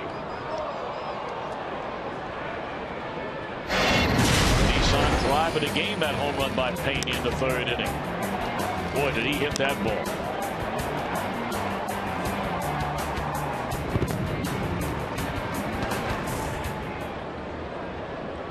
Now the payoff pitch. We'll do it again. I mentioned Alfredo Simon's spot is due up 4th here in the Reds' 7th inning. Alfredo only 80 pitches he has needed today to get through 7 strong innings. But his team missing that golden chance to at least tie the game, if not take the lead in the 6th when they have them loaded with 1 out. 3-2 once more to Pena.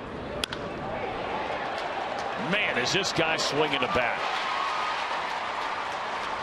Tying one aboard. Pena 2-hit day. He's showing everybody that he can handle a high fastball. He gets his spine lead. We're going to show you the entire at bat here in our Mazda pitch by pitch. And in this at bat, you're going to notice that a guy who normally throws a lot of off-speed pitches, and Kyle Loesch, is going to throw more fastballs. First 2 are changeup. There's a look fastball. Another one right there. And earlier in the game, he was throwing a lot more off-speed pitches. That was off-speed, but he finally gets a fastball up, and that's the one he rifles into right field on our Mazda pitch by pitch.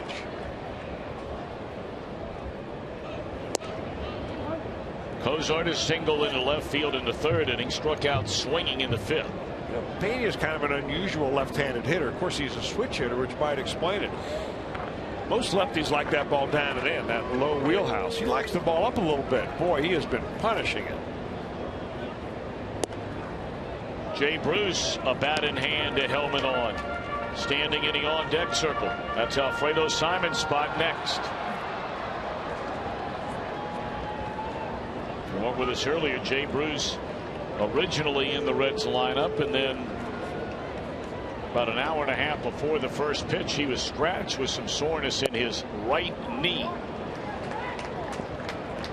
2-1 the count now on Zach Cozart.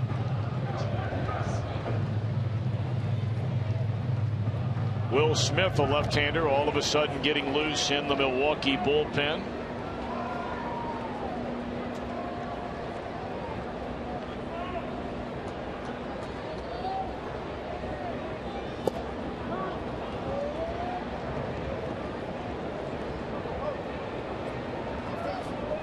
J.J. Hoover on the right, Sam LeCure on the left, both ready in the Reds bullpen.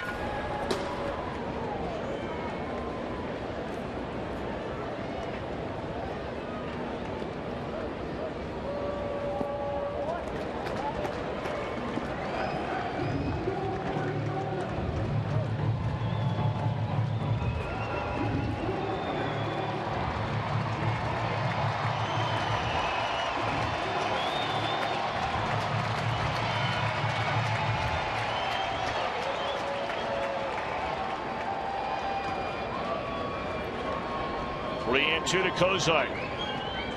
Runner goes. And a swing and a foul ball out of play.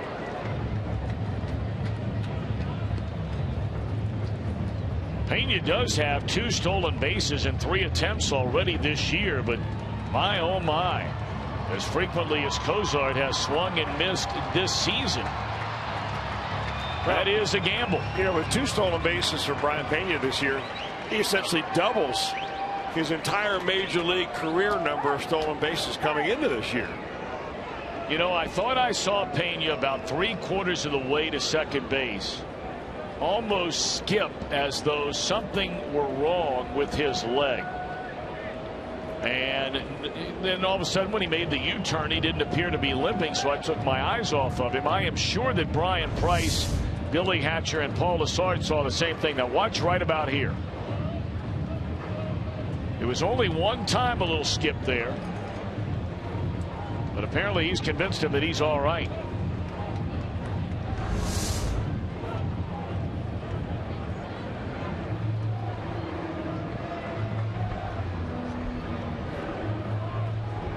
He's reaching there behind that left leg.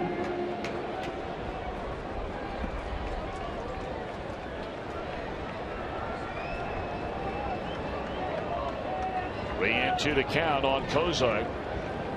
And it's a base hit into right center field. Pena going to try to get to third. And he's lumbering and stumbling and bumbling and slides in there, and he will make it. He didn't look like he was going all that well, but the big fella made it. Well, you just hope this guy's all right, Chris. But he looked all right going from first to third. I mean, there was no hesitation. He looked where that ball was when it went into the right center field gap. And it was an easy decision for Brian Pena. Right there, he made the decision well before he got to the bag. And now that he's at third base, they're going to bring in a pinch runner for him to make sure maybe that he doesn't more aggravate that leg. But Reds go first to third. Pena comes out, and Billy Hamilton comes in at third base. And there's a lot of moving parts here. Pena's leaving. Hamilton's coming in. Jay Bruce announced as a pinch hitter. And as soon as that announcement was made, springing from the Brewers' third base side dugout is manager Ron Renicky. They have the left-hander Will Smith ready for Bruce. And they'll bring him from the bullpen. Our Skyline Chili call to the bullpen. A big at-bat coming up when we return.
now another good one here in the 7th inning. Logan Schaefer will take over out in right field, replacing Gindel. And now taking over on the mound behind Loesch is left-hander Will Smith to face Jay Bruce. Now, Will Smith was with last year and earlier in his major league career with the Kansas City Royals. He came over here to the Brewers in a trade which included Norichika Aoki. They wanted to bolster their bullpen. They needed a left-hander, and man, he has been very good in 15 games. Opponent batting average of 163. Left-handers are down in the 1-teens. Jay Bruce has never faced Will Smith.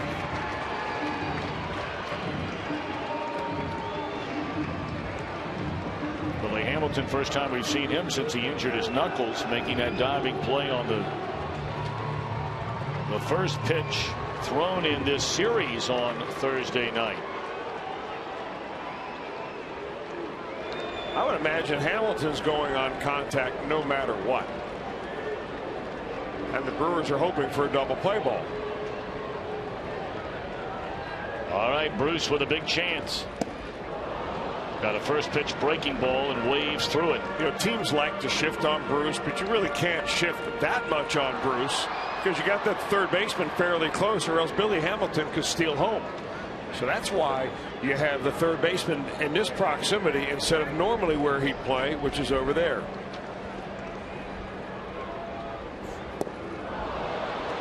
Nowhere near that pitch was Jay Bruce, who is 3 for 22 against left-handed pitching. 5 for 22, I beg your pardon. That's a .227 batting average. When all the Reds need here is just a fly ball. Even a weak ground ball to the left side would tie this game. And Bruce is gone on 3 pitches. 2 are out of the inning.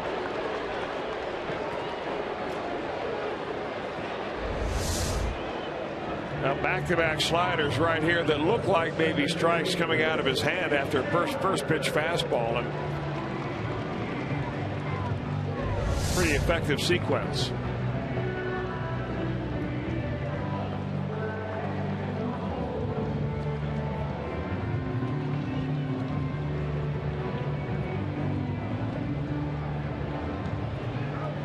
The second inning in a row where the Reds have had a runner at third and fewer than 2 outs.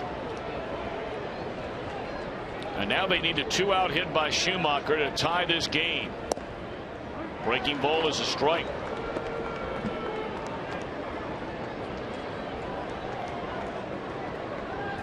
Of course, the Reds don't have anybody since you brought Hamilton into the game to run. And you use Bruce off the bench. And he was unable to play in this game because of a tender knee. There goes a runner first to second. And a fly ball to left field. And man, oh man, you talk about missed opportunities. The last 2 innings.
The Reds here on Fox Sports Ohio.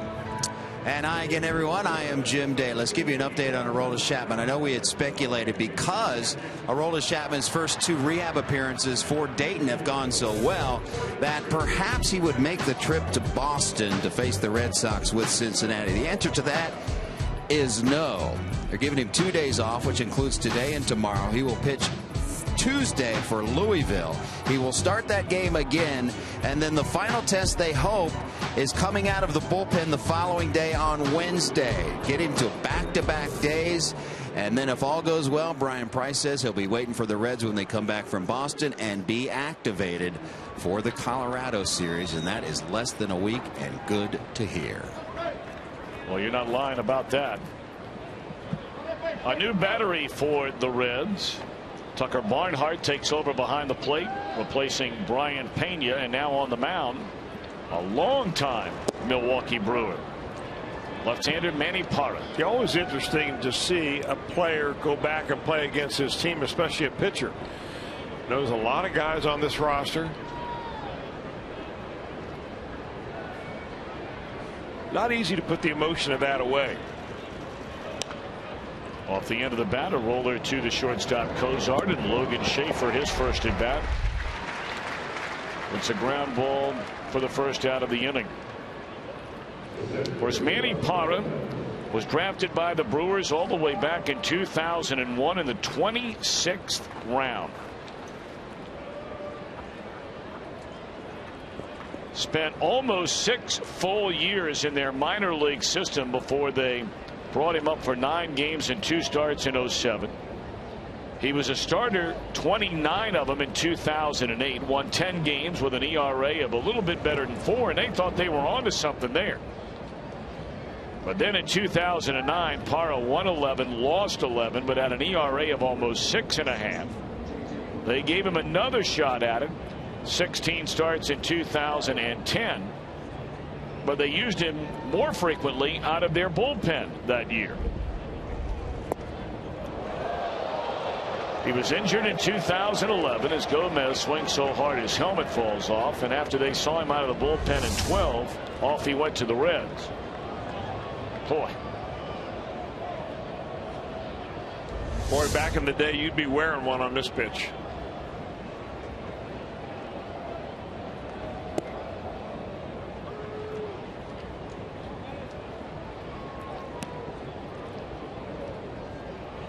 Well, what really changed for Manny Parra when he came over here is that he began to simplify his repertoire of pitches.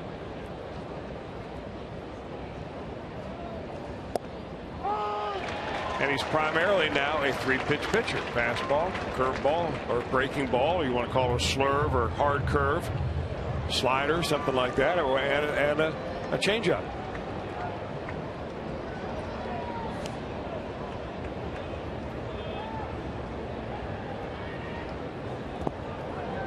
Gomez started 2 and able to lay off of it. 3 balls and 2 strikes. You know, it's so interesting when you talk to some of the people that have followed the Brewers for years.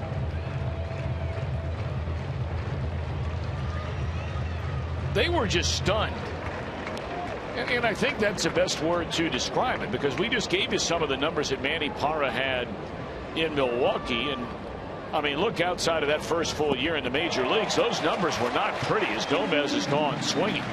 So to do what he did last year, which basically, Chris, was become among the best left-handed relievers in the league, I think was a shock to many in Milwaukee. Here's the hard slider. He throws down and in. Gomez swings over the top of it. And our flamethrower brought to you by Cholula Hot Sauce. Well, I think that they were stunned for 2 reasons. They were stunned while Manny Parra was a member of the Brewers. How can a guy with this arm not be a winner? Because he averages, you know, somewhere between 93 and 95 on a fastball. He had a great breaking ball, good changeup, left-handed. I mean, this kind of arm on a left-handed pitcher doesn't come around all that often. And they did essentially everything they possibly could. I remember talking to one of the top-ranking folks in the Brewers when Manny Parra first came over and said, you know, we've done everything we could with Parra. And he came over here, and Brian Price coached him as his pitching coach and got into his head a little bit, and they simplified his delivery and they simplified his approach, and all of a sudden with that came renewed confidence, And I think that's where the biggest swing was with his confidence level when he takes the mound. He knows he can get big league hitters out now instead of hoping that he gets big league hitters out. Reds have been a big beneficiary of that deal. Looked like Jeanette went around. He did. It's 1-2. Reds will have Votto, Phillips, Heisey coming up in the bottom of the 8th inning. Can they finally break through after failing to tie the game in each of the last 2 innings when they had such a great opportunity to do so? Fouled out of play. Talked about, not the end of the world if you don't win this game, but my, oh my, the difference in the way you feel about yourself, the way you feel about the momentum, and the way that things could be if you're able to make it 3 out of 4 wins in this series against the Milwaukee Brewers rather than a split.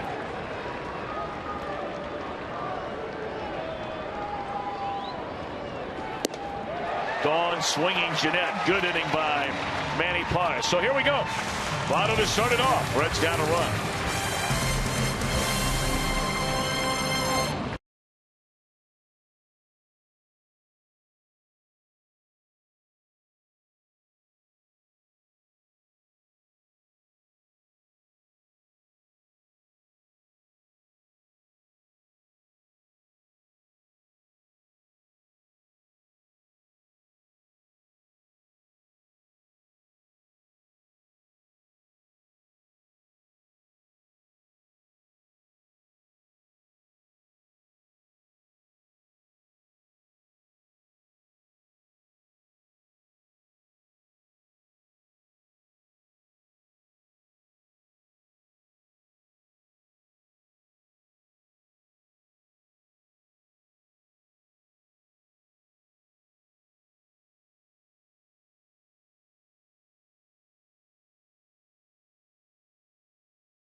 Brought to you by Chevy. Visit your tri-state Chevy dealer today.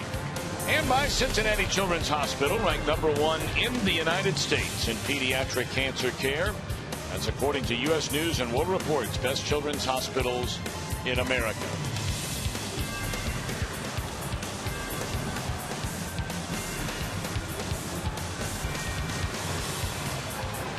Rolling in from the Commonwealth across the Roebling Bridge into downtown Cincinnati. And here we are in the bottom of the 8th inning, where the Reds, who trail these Brewers by 6.5 games inside the National League Central, looking for a rally.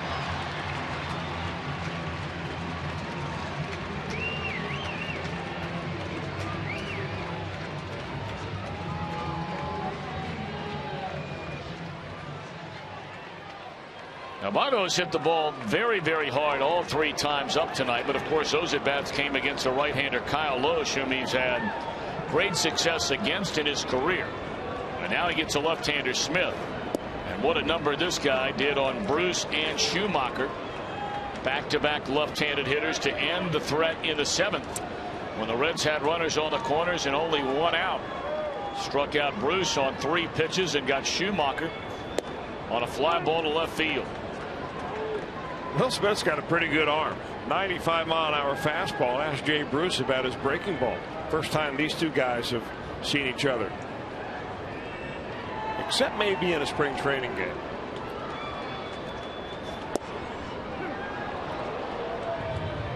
That's a 95-mile-per-hour fastball right there as well. Yeah, Votto didn't like that one. I mean, he doesn't jaw with the umpires very much, but you can tell by the body language. He may have thought that was below the hollows of the knees. Now he's wondering, all right, now Smith got Jay Bruce on a couple of breaking balls right here. Is he going to snap off a slider on me or try to sneak another heater in there?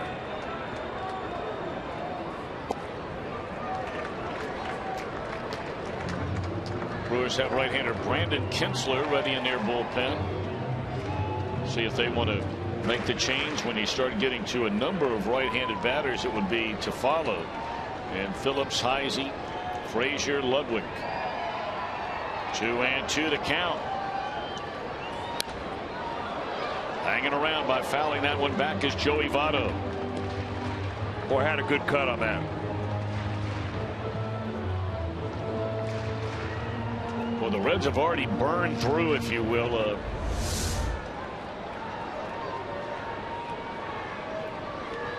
there you look at that swing. They burned through 2 players on basically one move, with Hamilton and Bruce both injured players. 1 out.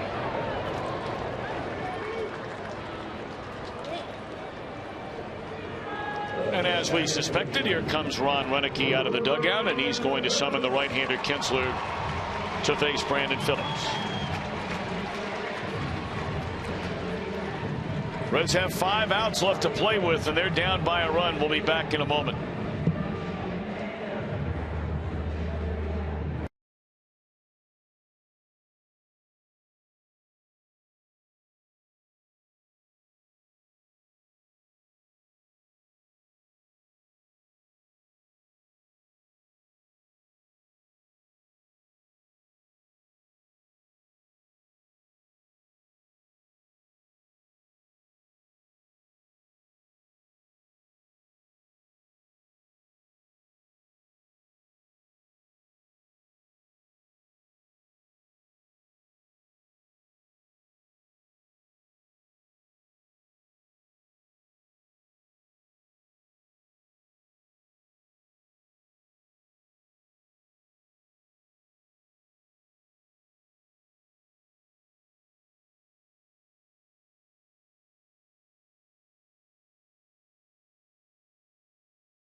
Which honors the families of fallen service members.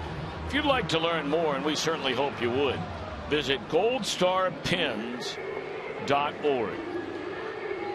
With Fox Sports supports and all they have done for so many different charities over the last decade has just been amazing. All right, here's Brandon Kinsler. And he's on to face Brandon Phillips, and Brandon Phillips has faced Kinsler just about as many times as any hitter in this league has faced Kinsler. 7 at-bats overall and 1 hit. So that's why Ron Renneke made that move to get Will Smith out of there, despite the fact that Will Smith, in my opinion, was really throwing the ball well. 95 with a hard breaking ball, but the Brewer manager going with the matchup. So we'll see how it works out. Brandon bounced into a double play in the first inning, double to left, scored in the 4th, drew a walk in the 6th inning. And there's a strike from Kinsler. Kyle Loesch, 6 1/3, gave up 8 hits, a walk, 2 strikeouts, 2 runs, and survived that 6th inning. The 6th and the 7th innings. That ball is driven into deep center field. Gomez will not get this one.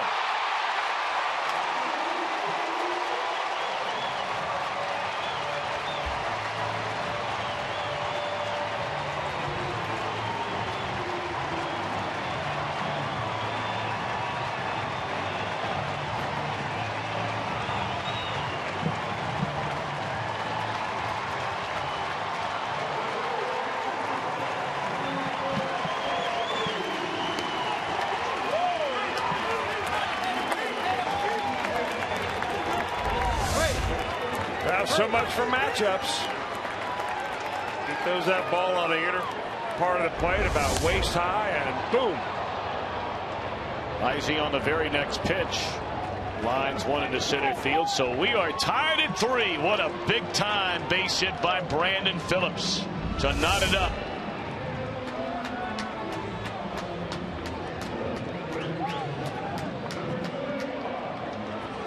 Man, that's got to feel good. I mean, I love the kiss he blew all the fans here. That was really cool.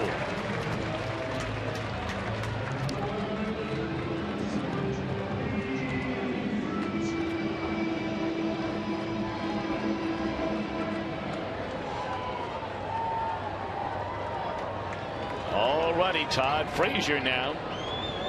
Well, you know, if anybody in this Reds lineup, I'm not sure anybody's any harder on himself than Frazier is on himself when he is unable to accomplish a goal, and certainly when he lines softly into that double play on with the bases loaded in the 6th inning. No one would like to make us forget about that any more than Todd Frazier would right now.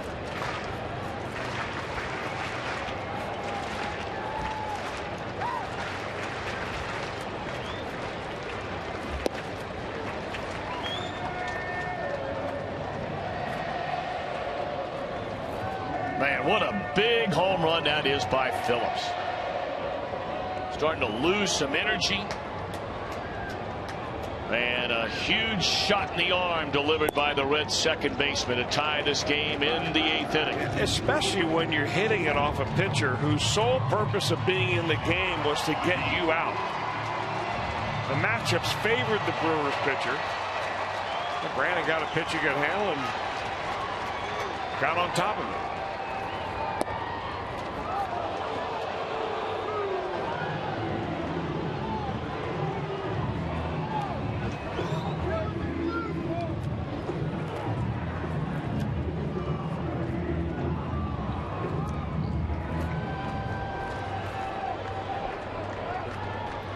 All right, 3-2 now on Todd Frazier. And Kinsler to the plate. You knew he was coming fastball, and there's a tapper down to third. Hitting over, but Brandon Phillips. How about it? We're tied at 3.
Play of the game. Before the game today, Brandon Phillips receiving the 4th Rawlings Gold Glove of his major league career. May 10th of last year, who could ever forget that play? That might have been the greatest play I've ever seen a middle infielder make. I mean, every time I see it.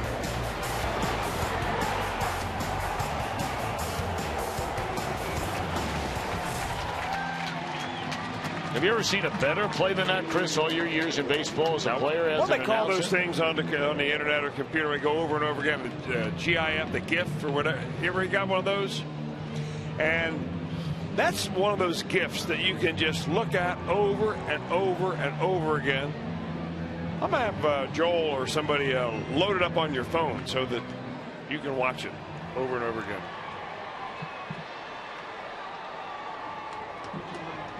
Jonathan Broxton takes over on the mound, so the Reds going to bring in their closer to try and get these 3 outs, and it's through the middle of the Milwaukee lineup, starting with Jonathan Lucroy. We're in the 9th, tied at 3. Ramirez to follow, and then left-handed batting Lyle Overbay. That's the way every manager plays it. In the 9th inning, when you're tied, there'll never be a save opportunity at home, so you go with your best, and then you work backwards from there in your bullpen if the game goes extra innings.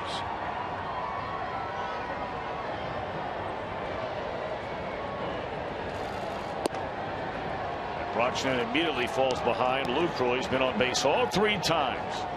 2 hits, a pair of singles, a run batted in, has also drawn a walk. Second game in this series when Lucroy has been on base 3 times in a game. He had 3 hits 2 nights ago.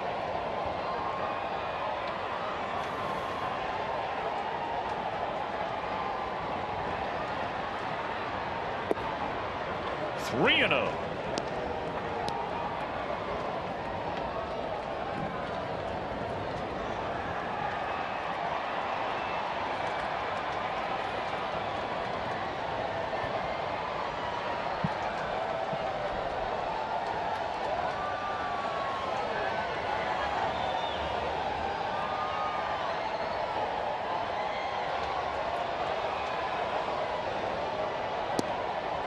And a 4-pitch walk by Jonathan Broxton opens up the Milwaukee 9th inning in a tie game.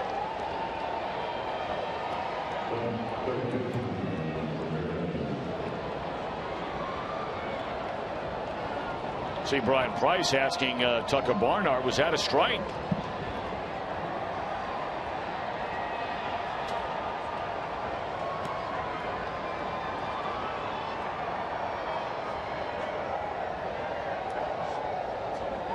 So now Aramis Ramirez 0 for 3 in a game, bounced into a double play his last time. Broxton would certainly like that right here and right now. Well, it hadn't happened very often between these 2 guys, a double play ball. Ramirez owns Johnny Cueto. He showed that again the other night. And he has had his way with Jonathan Broxton. How about that? 7 for 10.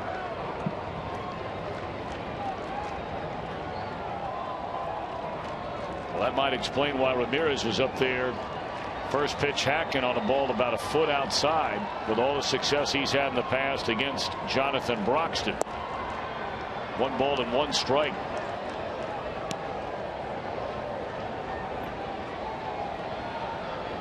Those are scary numbers, 7 out of 10.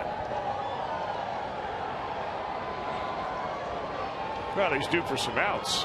No one's going to hit 700. That's the way you got to look at it if you're Jonathan Broxton.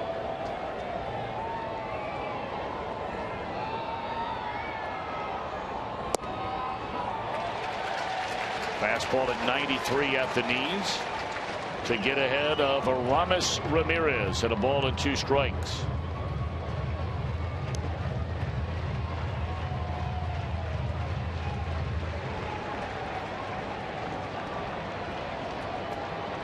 Big lead over there by Lucroy, and you better keep an eye on him. He may not be successful, but he will try to run.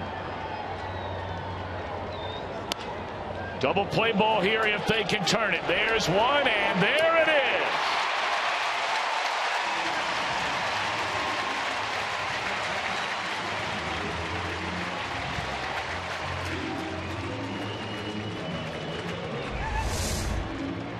Well, he came in there with a fastball down, and he got exactly what Ramirez was, what Broxton was hoping Ramirez would do, which is kind of roll over on that ball. Around the horn they go.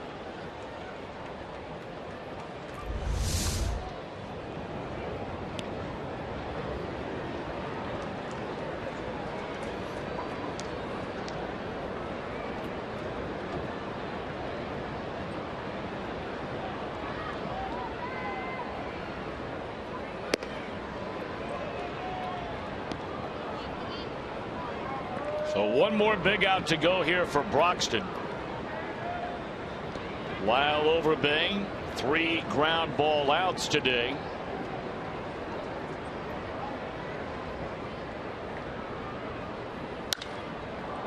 In the air down the left field line. And Ludwig will run out of room. Barely ran out. He wondered how that ball didn't come down to him. Actually hit the top of the padding. That's a scary area down there when a ball is hit directly down that left field line or right field line. Only 328. You can get a cheapie every now and again, and there you see right off that top. Well, it really complicated it for Ludwig because he's looking right up into the sun right there. He had a tough time following that ball. This is normally the time when teams take batting practice. 1-1 to Overbay. Reds will have Ryan Ludwig to lead things off in the bottom of the inning.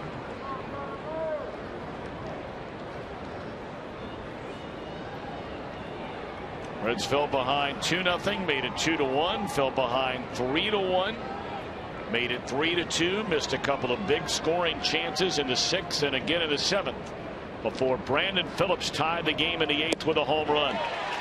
2-2 now on Overbay. And lost in all this is another great start by Alfredo Simon. You're right. Interesting start and numbers for Simon. He pitched 7 innings, gave up only 3 runs. That's a quality start, but he did not strike out anybody. A very odd line for him, a guy that throws mid-90s. Trying to put Overbay away. And does. Here we go, here we go, here we go. Bottom of the 9th inning. Reds trying to win it and make it 3 out of 4 against the Brewers.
Are off and ready to roll. Look at that little guy. I think he's in probably constant rally mode, don't you? Yep. And his sister, if that is indeed his sister, is just thinking, does it ever end? He's either sleeping or in rally mode.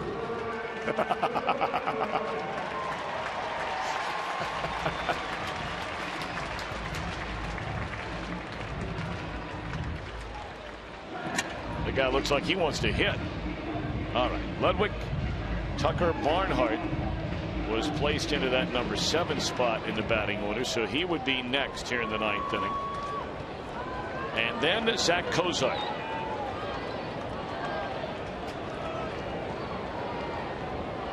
It's still Kinsler out there on the mound for Milwaukee. He allowed the game-tying home run, the first batter he faced when he took over for Will Smith in the 8th inning. Brandon Phillips got him to straightaway center field.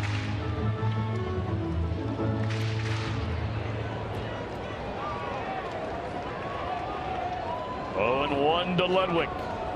Started 2 and was able to hold off. 1 ball and 1 strike.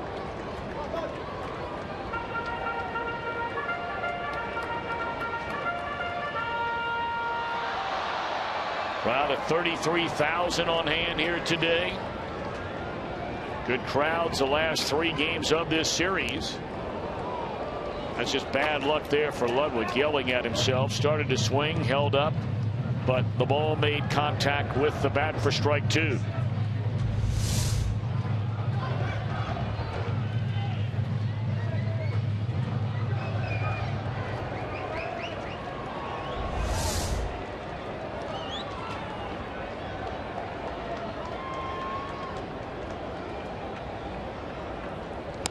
And that'll be a base hit to begin the bottom of the 9th inning.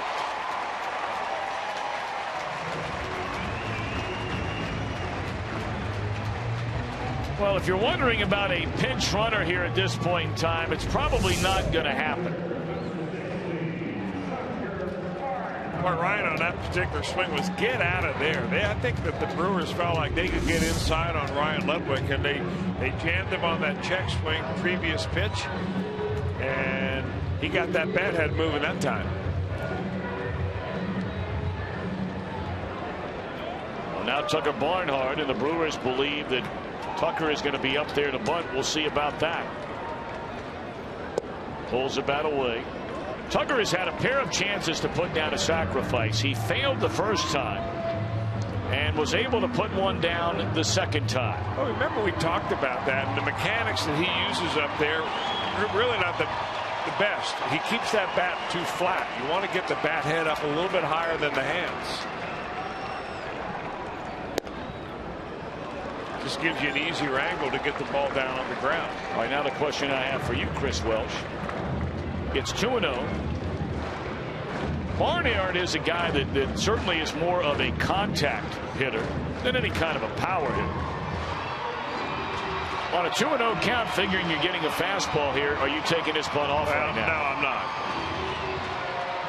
I'm not so sure that they know enough about Tucker Barnhart whether he can hit Brandon Kinsler's fastball. Well, he fouled off, and they did not send the runner. Well, they gave him one swing at 2-0. And we'll see if... A lot of managers don't like to put the bunt on when there's one strike on the hitter, because if he fouls it off here, now you got a hitter in a 2-strike count.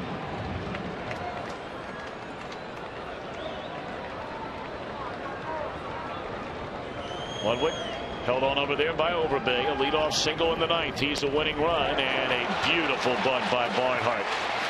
That'll get the job done. So again, gave him a shot to try and do some damage on a 2-0 count, but they put the bunt play back on, and now the winning run in scoring position. Perfect for him. Well, he gets his head close to the bat. That's what's good about that. Doesn't have his arms extended where his head is way far away from the point of contact. He's right down there looking at it, and that certainly helps him get that bunt down. Good job by Barnhart.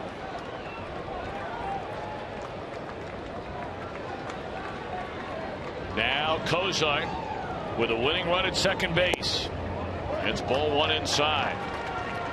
Cozart today 2 hits and 3 at bats. A single in the 3rd, a strikeout in the 5th, a single in the 7th inning. Ramon Santiago is standing in the on-deck circle. And that is the pitcher spot due up next in the number 9 hole.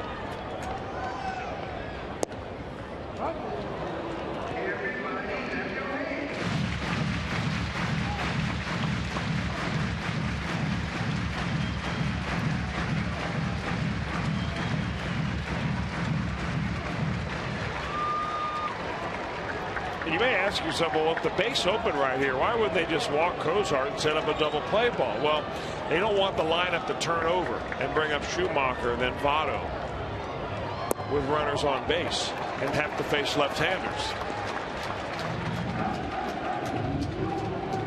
Well, the Red for a short time a year ago who actually threw the ball very, very well for the Reds last year. Now a Milwaukee Brewer cranking it up in the bullpen, Zach Duke.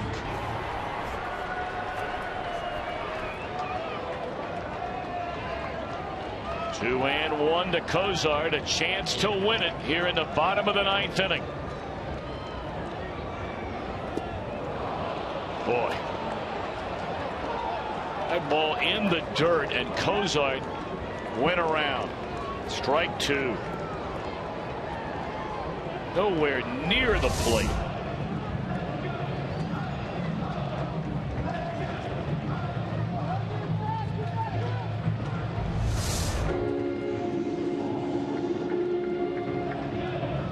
I think two things going on with Zach Cozart. One, it's a little difficult to see right now when the sun does come out from behind the cloud. The other is he's so anxious to drive this winning run in that he's committing himself before he has to. Should be 3-1. Instead, it's 2-2 on Cozart. Almost hit with that fastball. Well, that should have been ball four. Instead, it's a 3-2 count on Cozart with a winning run at second base. Now, he had a base hit, poked one into right center field last time up on a really good swing. Look where Overbay is playing Zach Cozart. It's amazing. And he draws a walk after all.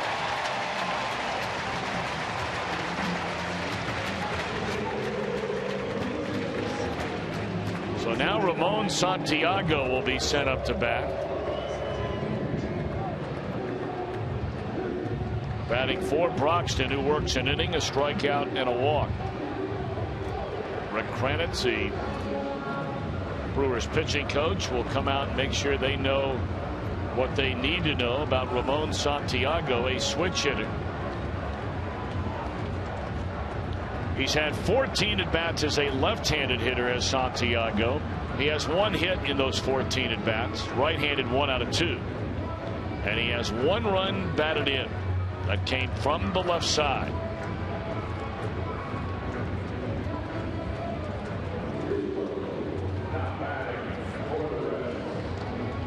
Reds fans don't really know a whole lot about Ramon Santiago. He drives a winning run in right here. They're going to learn a whole lot.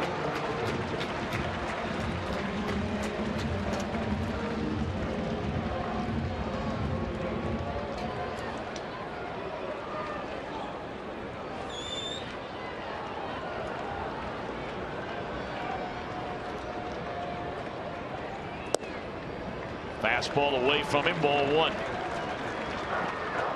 We are in the bottom of the 9th inning at Great American Ballpark. Started later than normal today due to the Flying Pig Marathon through the streets of Cincinnati. 2 on, 1 out in the 9th, 3-3 game. And it's 2 balls and no strikes on Santiago.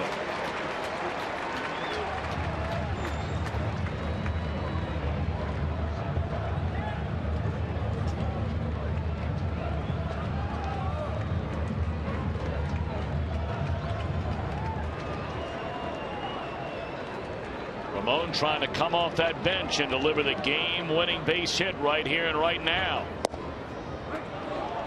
2-1.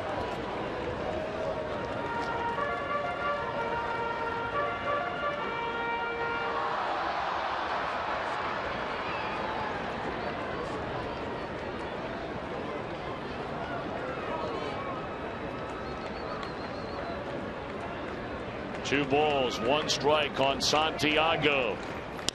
And a tapper down to the first baseman. That's out number 2 in the inning.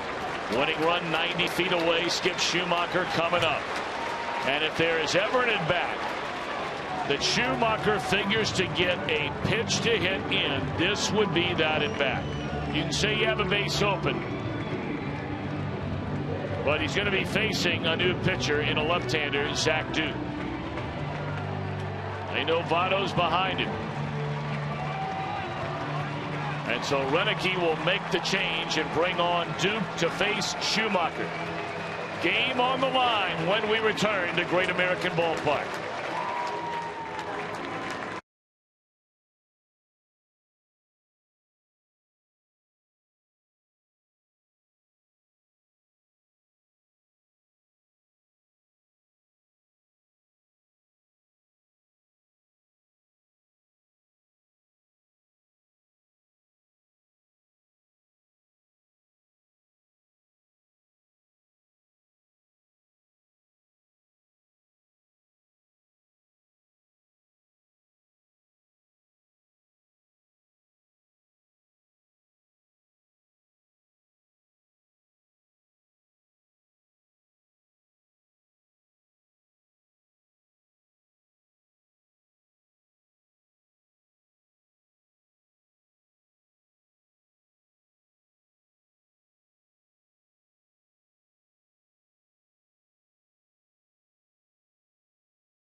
for your new team.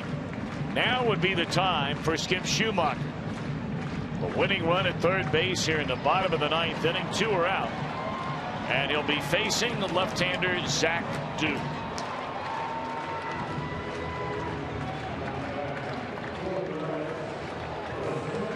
Duke threw the ball so well when he came to the Reds for a short stint last year.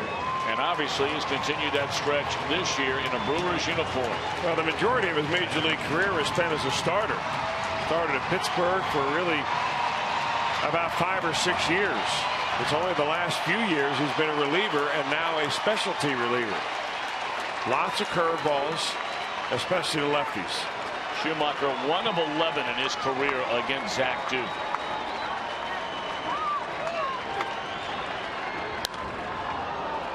First pitch swinging, fouls it away. And when we mentioned it, there is very little doubt Schumacher is going to get a pitch, if not more, to hit in this at bat, because Duke knows who's standing on deck. Joey Votto in his career against Zach Duke is 11 of 20.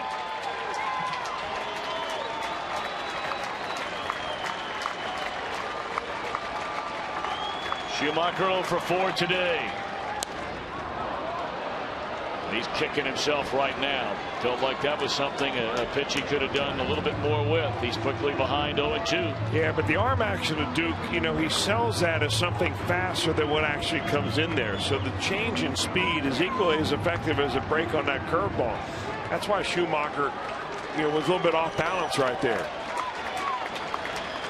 Winning run at third base here in the bottom of the ninth inning. 0-2 on Schumacher. Dropped down to strike him out on a fastball. So we are off to extra innings. End of 9, a 3-3 game.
Jack Link's beef jerky all season long. Jack Link's beef jerky, feed your wild side. Extra inning games this year, the Reds are 0-1. So extra innings have been quite kind to the Milwaukee Brewers. They have played 5 of them already and won 4 of the 5.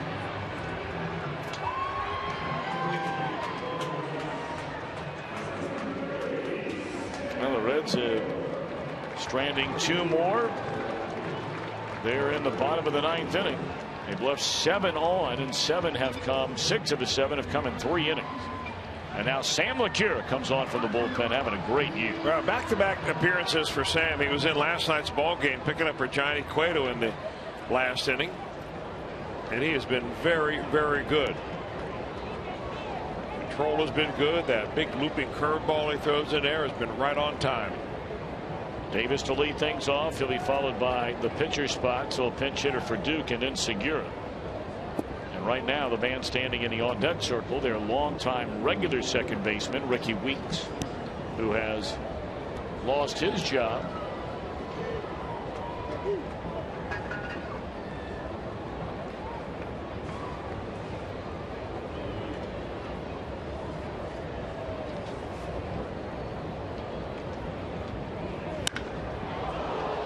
That is a laser off the wall in left field. I still can't believe this guy tried to bunt his way on the last time up. Well, you saw the first pitch that LeCure threw in there was a curveball. Didn't get a chance to say it, but that would be the pitch of choice to try to get Chris Davis out on, because we've seen him turn on so many fastballs. And that ball just runs right back over into his wheelhouse.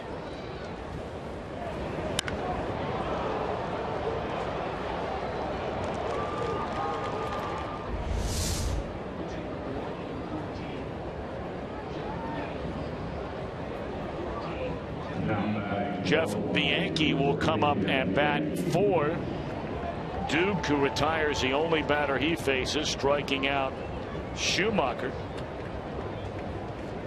And Bianchi, without any doubt, or very little doubt, will be asked to bunt that runner over.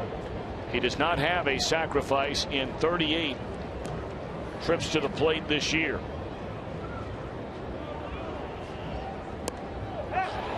Bunted in the air, throw to second, and back at second base is Davis. Great reaction time by Tucker Barnhart there.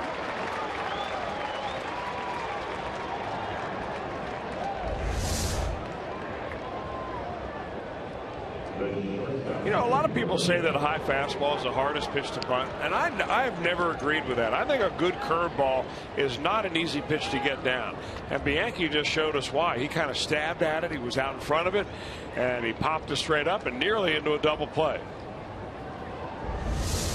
All right, so one out. Go ahead run at second base here in the Brewers' 10th inning, and now it's Gene Segura. Strike one.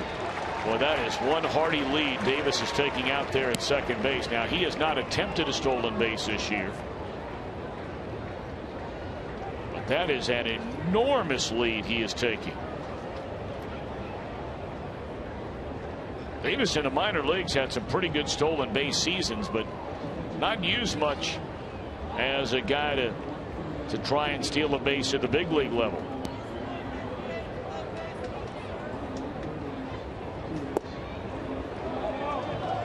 Ball and a strike on Segura, who is grounded out to short. Bounced out to third on a good play by Frazier, ending the 4th inning, and then grounded out to the second baseman Phillips.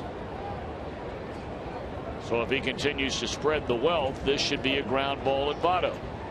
He's playing a good 25 feet off that first base line, trying to cover up the hole on the right side. Which means LeCure's got to get over there.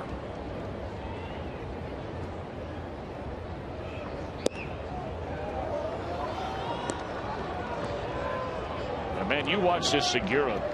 He is extremely fast and is busting it out of the gate every time he makes contact with the baseball.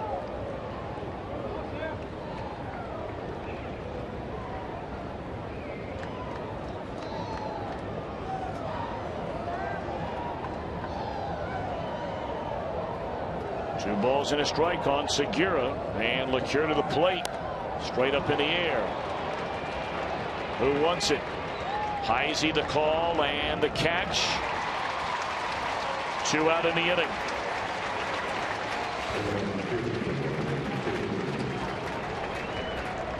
Logan Schaefer will bat for a second time. He grounded out to the shortstop his first time up.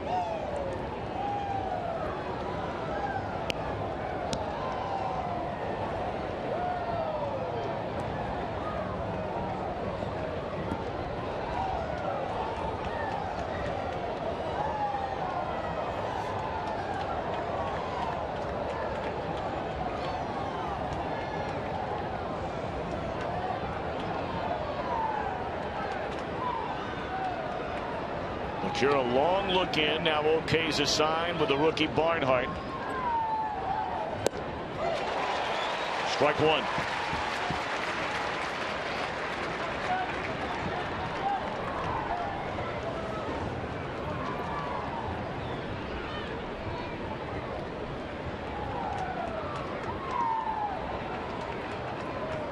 Sam LeCure turns 30 years young today and trying to celebrate that birthday with a scoreless 10th inning. And why not celebrate a birthday by picking up a rare win out of the bullpen?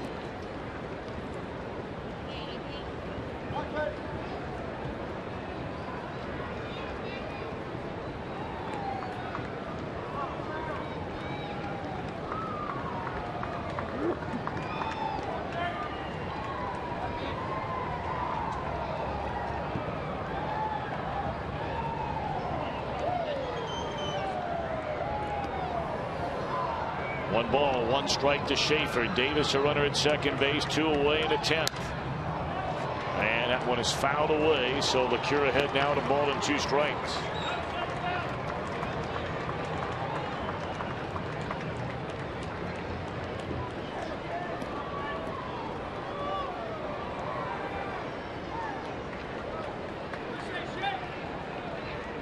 It's a good idea by Tucker Barnhart. Go out there and leave nothing to question. Make sure you know how Sam LeCure, who's a seasoned Major League veteran, wants to play this. He's ahead 1 and 2. If you miss with this pitch, where do you want to go on the next one?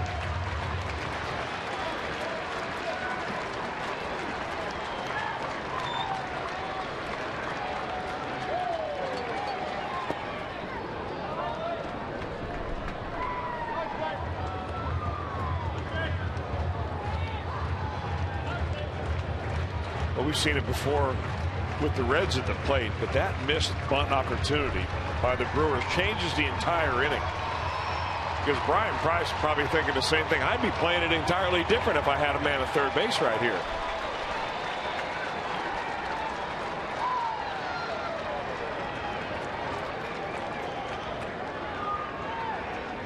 Two and two the count. Oh, LeCure was ready to sprint to the dugout. Does not get the call on that fastball off the inside corner. Well, that's how much action that ball is. The hitter thinks it's going to hit him. He's willing to take one on the backside to get the first base. So LeCure is ready to go into the dugout.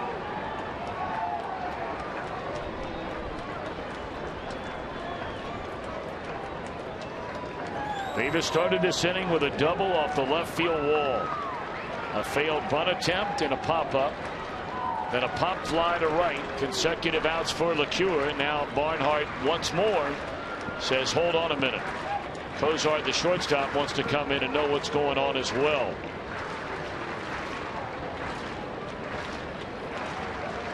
Well, they have the left-hander Thornburg, or the right-hander Thornburg, in case we are tied.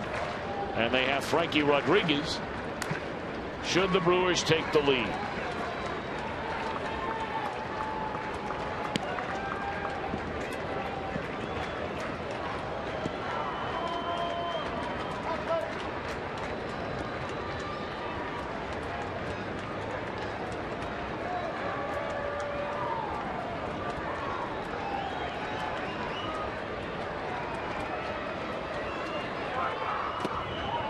Nowhere near the plate on that 3-2. So you walk Schaefer. And now you have to deal with, right now anyway, one of the best players in the league in Gomez.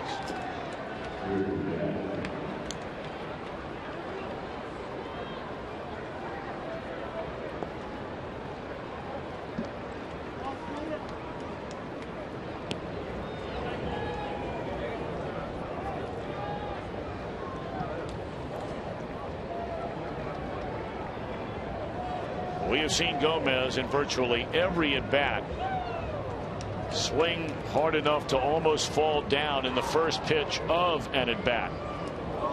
They throw one over his head that comes all the way to the screen, and both runners are going to advance.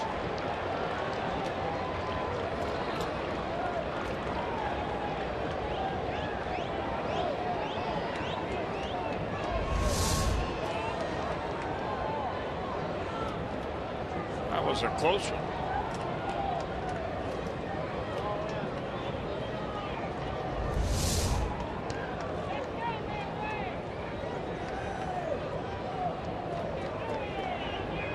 Now Now Davis stands at third. On to second base on that wild pitch goes Schaefer. Gomez 2 of 6 in his career against Sam LeCure. 1-0 pitch. They come in back-to-back pitches in this at bat to Gomez. I guess the only way you can keep him from swinging at the first pitch is throw it behind him.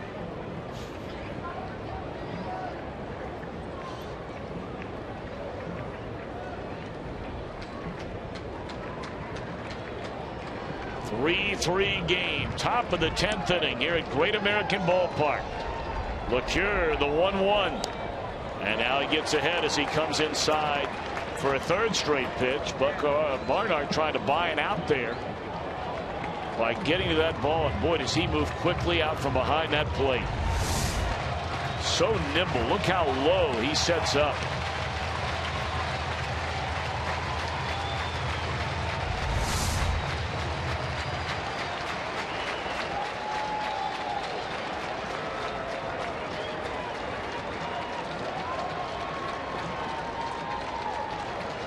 Second and third, 2 away, a ball and 2 strikes. LeCure against Carlos Gomez.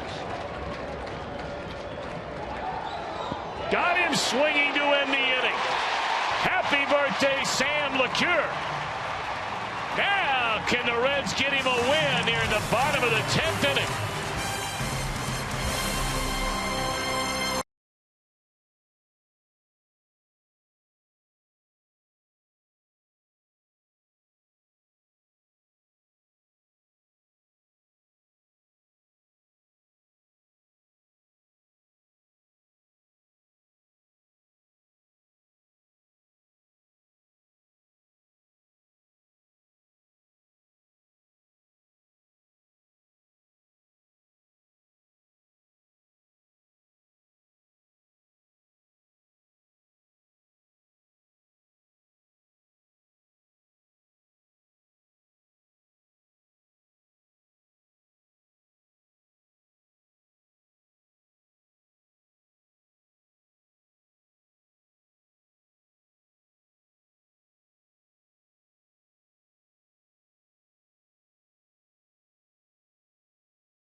The Reds and the Brewers are even at 3 apiece. And Ron Renneke will dip back into that bullpen. We'll bring on Tyler Thornburg, whom we saw allow 2 hits, a walk, and 2 runs in 1 inning of work last night.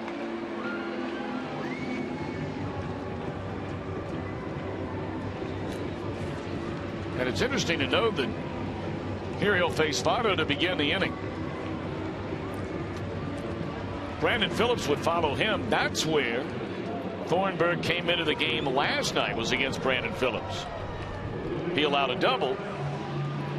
And then after retiring Jay Bruce on a productive out, pulled to the right side, it was Todd Frazier, who's due up 4th in this inning, that had an RBI double against Thornburg. Well, he also threw 2 wild pitches to bring Phillips in from second base. So he has had streaks of wildness. Votto 2 out of 4 today, a single and a double.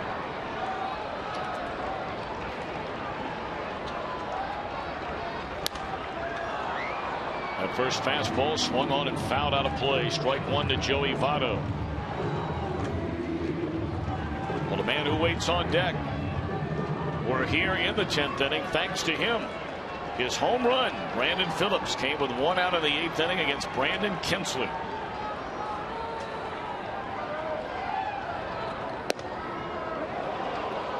A breaking ball stayed high in the strike zone, but a strike nonetheless. And Votto quickly in an 0-2 hole.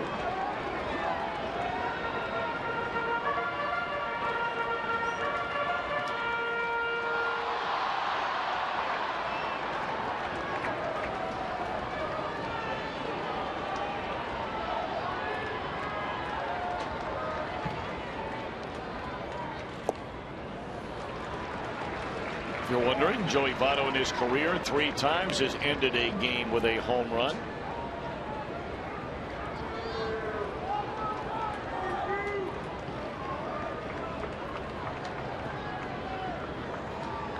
But it has been a while since Votto has homered. He hit all 4 of his home runs in a 6-day time frame, right after being moved into that number 2 spot in the batting order. That one swung on and fouled away, and that's closing in on nearly a month ago.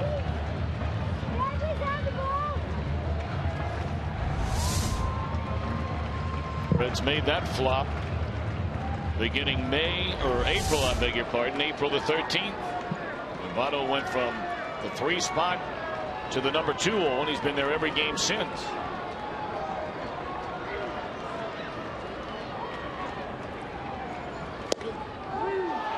And Votto is called out on strikes, and he disagrees with Hunter Wendelstadt. He's had a few, I think, disagreements. First time he's actually turned to talk to him about it, and normally it's just a body language that you read on Joey Votto, but Box Tracks has it at the bottom of the knees.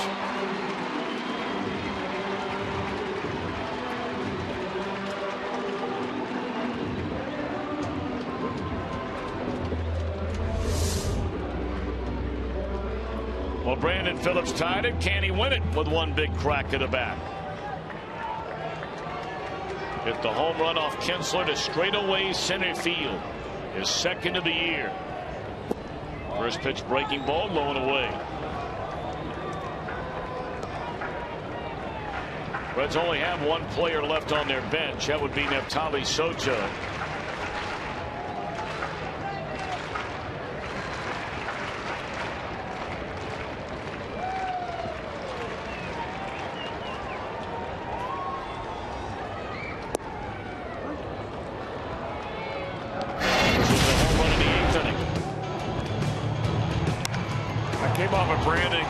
Trying to sneak a fastball by him. Anytime Gomez goes through the center field wall, you're a little worried. But that one far enough back, in fact, it hit off the glass of the batter's eye. Even Plastic Man couldn't have gotten that one.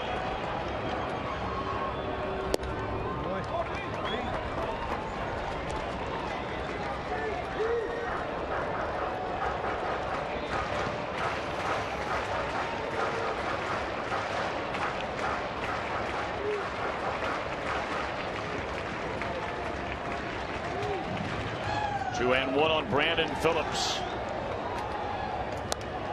Started 2 and could not hold up. Fouled back out of plate, even a count of 2 balls and 2 strikes. Chris Heisey next. We're in the bottom of the 10th inning. A win for the Reds. They take 3 of 4 from Ron Renicke's team.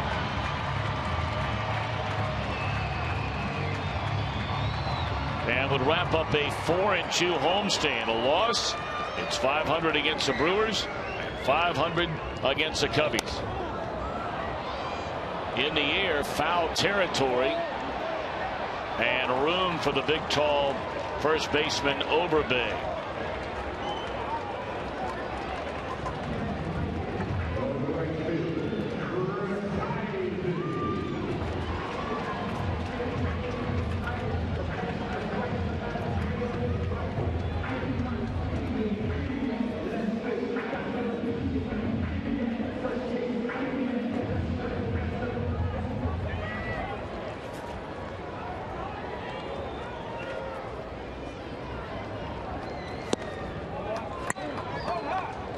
Chris Heisey takes ball 1. Heisey has swung the bat much better these last 2 at bats than he has the entire series. Had a single in the left field in the 6th inning and a line drive to Gomez, who caught it in the 8th. Up under his chin, 2-0.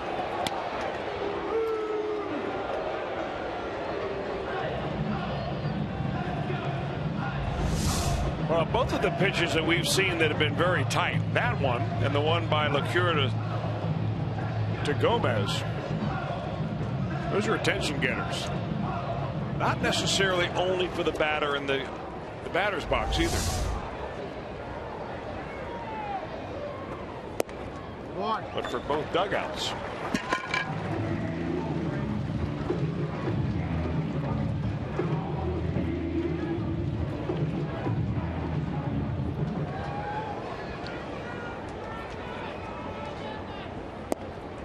And there's a 4-pitch walk to Heisey. Now, we mentioned that Todd Frazier had a chance to see Thornburg last night. Hit a double off of him into the right center field gap. You do that right here and right now, and you have a chance to win this thing. Heisey runs well at first base.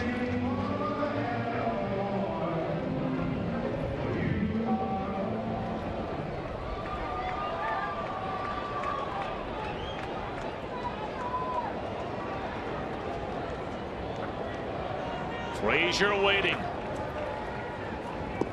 And it's in the dirt, ball 1.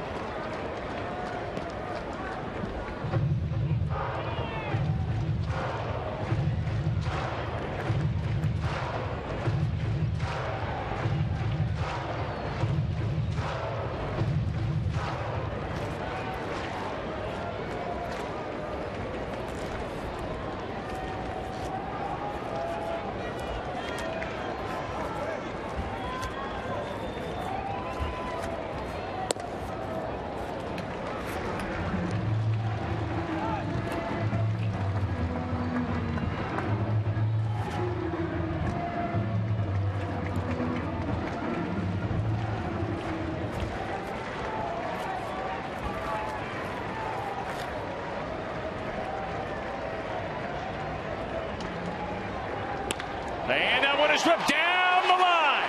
Heisey on his way to third. Picked up by Davis. They're going to wave him around. Here comes the throw. Reds win.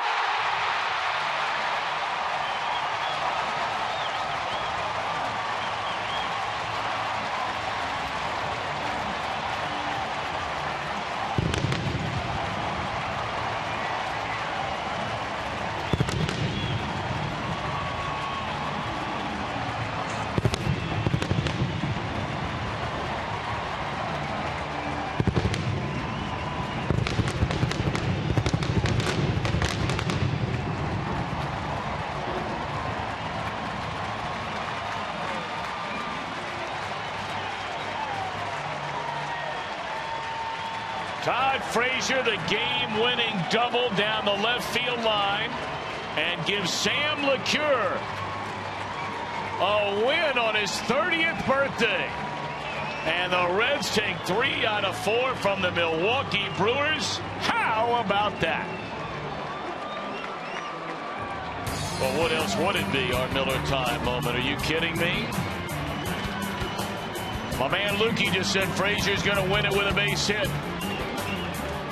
Well, the Reds had the perfect guy on the base paths. The fastest player on this team, other than Billy Hamilton, might be Chris Heisey. And the throw to the plate, he beats that with a slide, but that rocket shot that Frazier rifles down the left field line, wins it in extras. Steve Smith waving him in, and that's all she wrote. All right, let's go downstairs to Jeff Piccoro standing by with Todd Frazier. Thanks a lot, guys. Boy, you talk about exciting. And, Todd, you hit it, and I heard a scream. What did you say? I said, let's go get on your damn horse right when I got out of the box. I was pretending to be the third base coach, just screaming. So glad Heisey's got some wheels, and just a great overall victory for the team. How much did it help facing him last night as well? You got a big double last night off Thornburg. Yeah, you know, probably the second or third time I've ever faced him. Knew he's got a heavy fastball. Understand he's got a good off-speed pitch, but when you're behind in the count, you know, you got to throw that heat, and you got to be ready for it. Todd, you take 3 out of 4 against this team that was so hot coming here, the best record in all of baseball. What's that mean about this Reds team? And we're resilient. We play hard. We understand each other's, you know, positive energy. We bring it every day to the field. Hang with us. We're coming. So first month's out of the way, and now we got 3 out of 4 here. Couldn't ask for a better starting month of May. You guys are getting healthy. You get Schumacher back. It looks like Aroldis might be back next week, too. Heck yeah. Look out for this team, right? Heck yeah. We hit the ball hard probably 10, 15 times today. You know, most of them at people, but, you know, when you hit the ball hard, good things will happen. Just very exciting.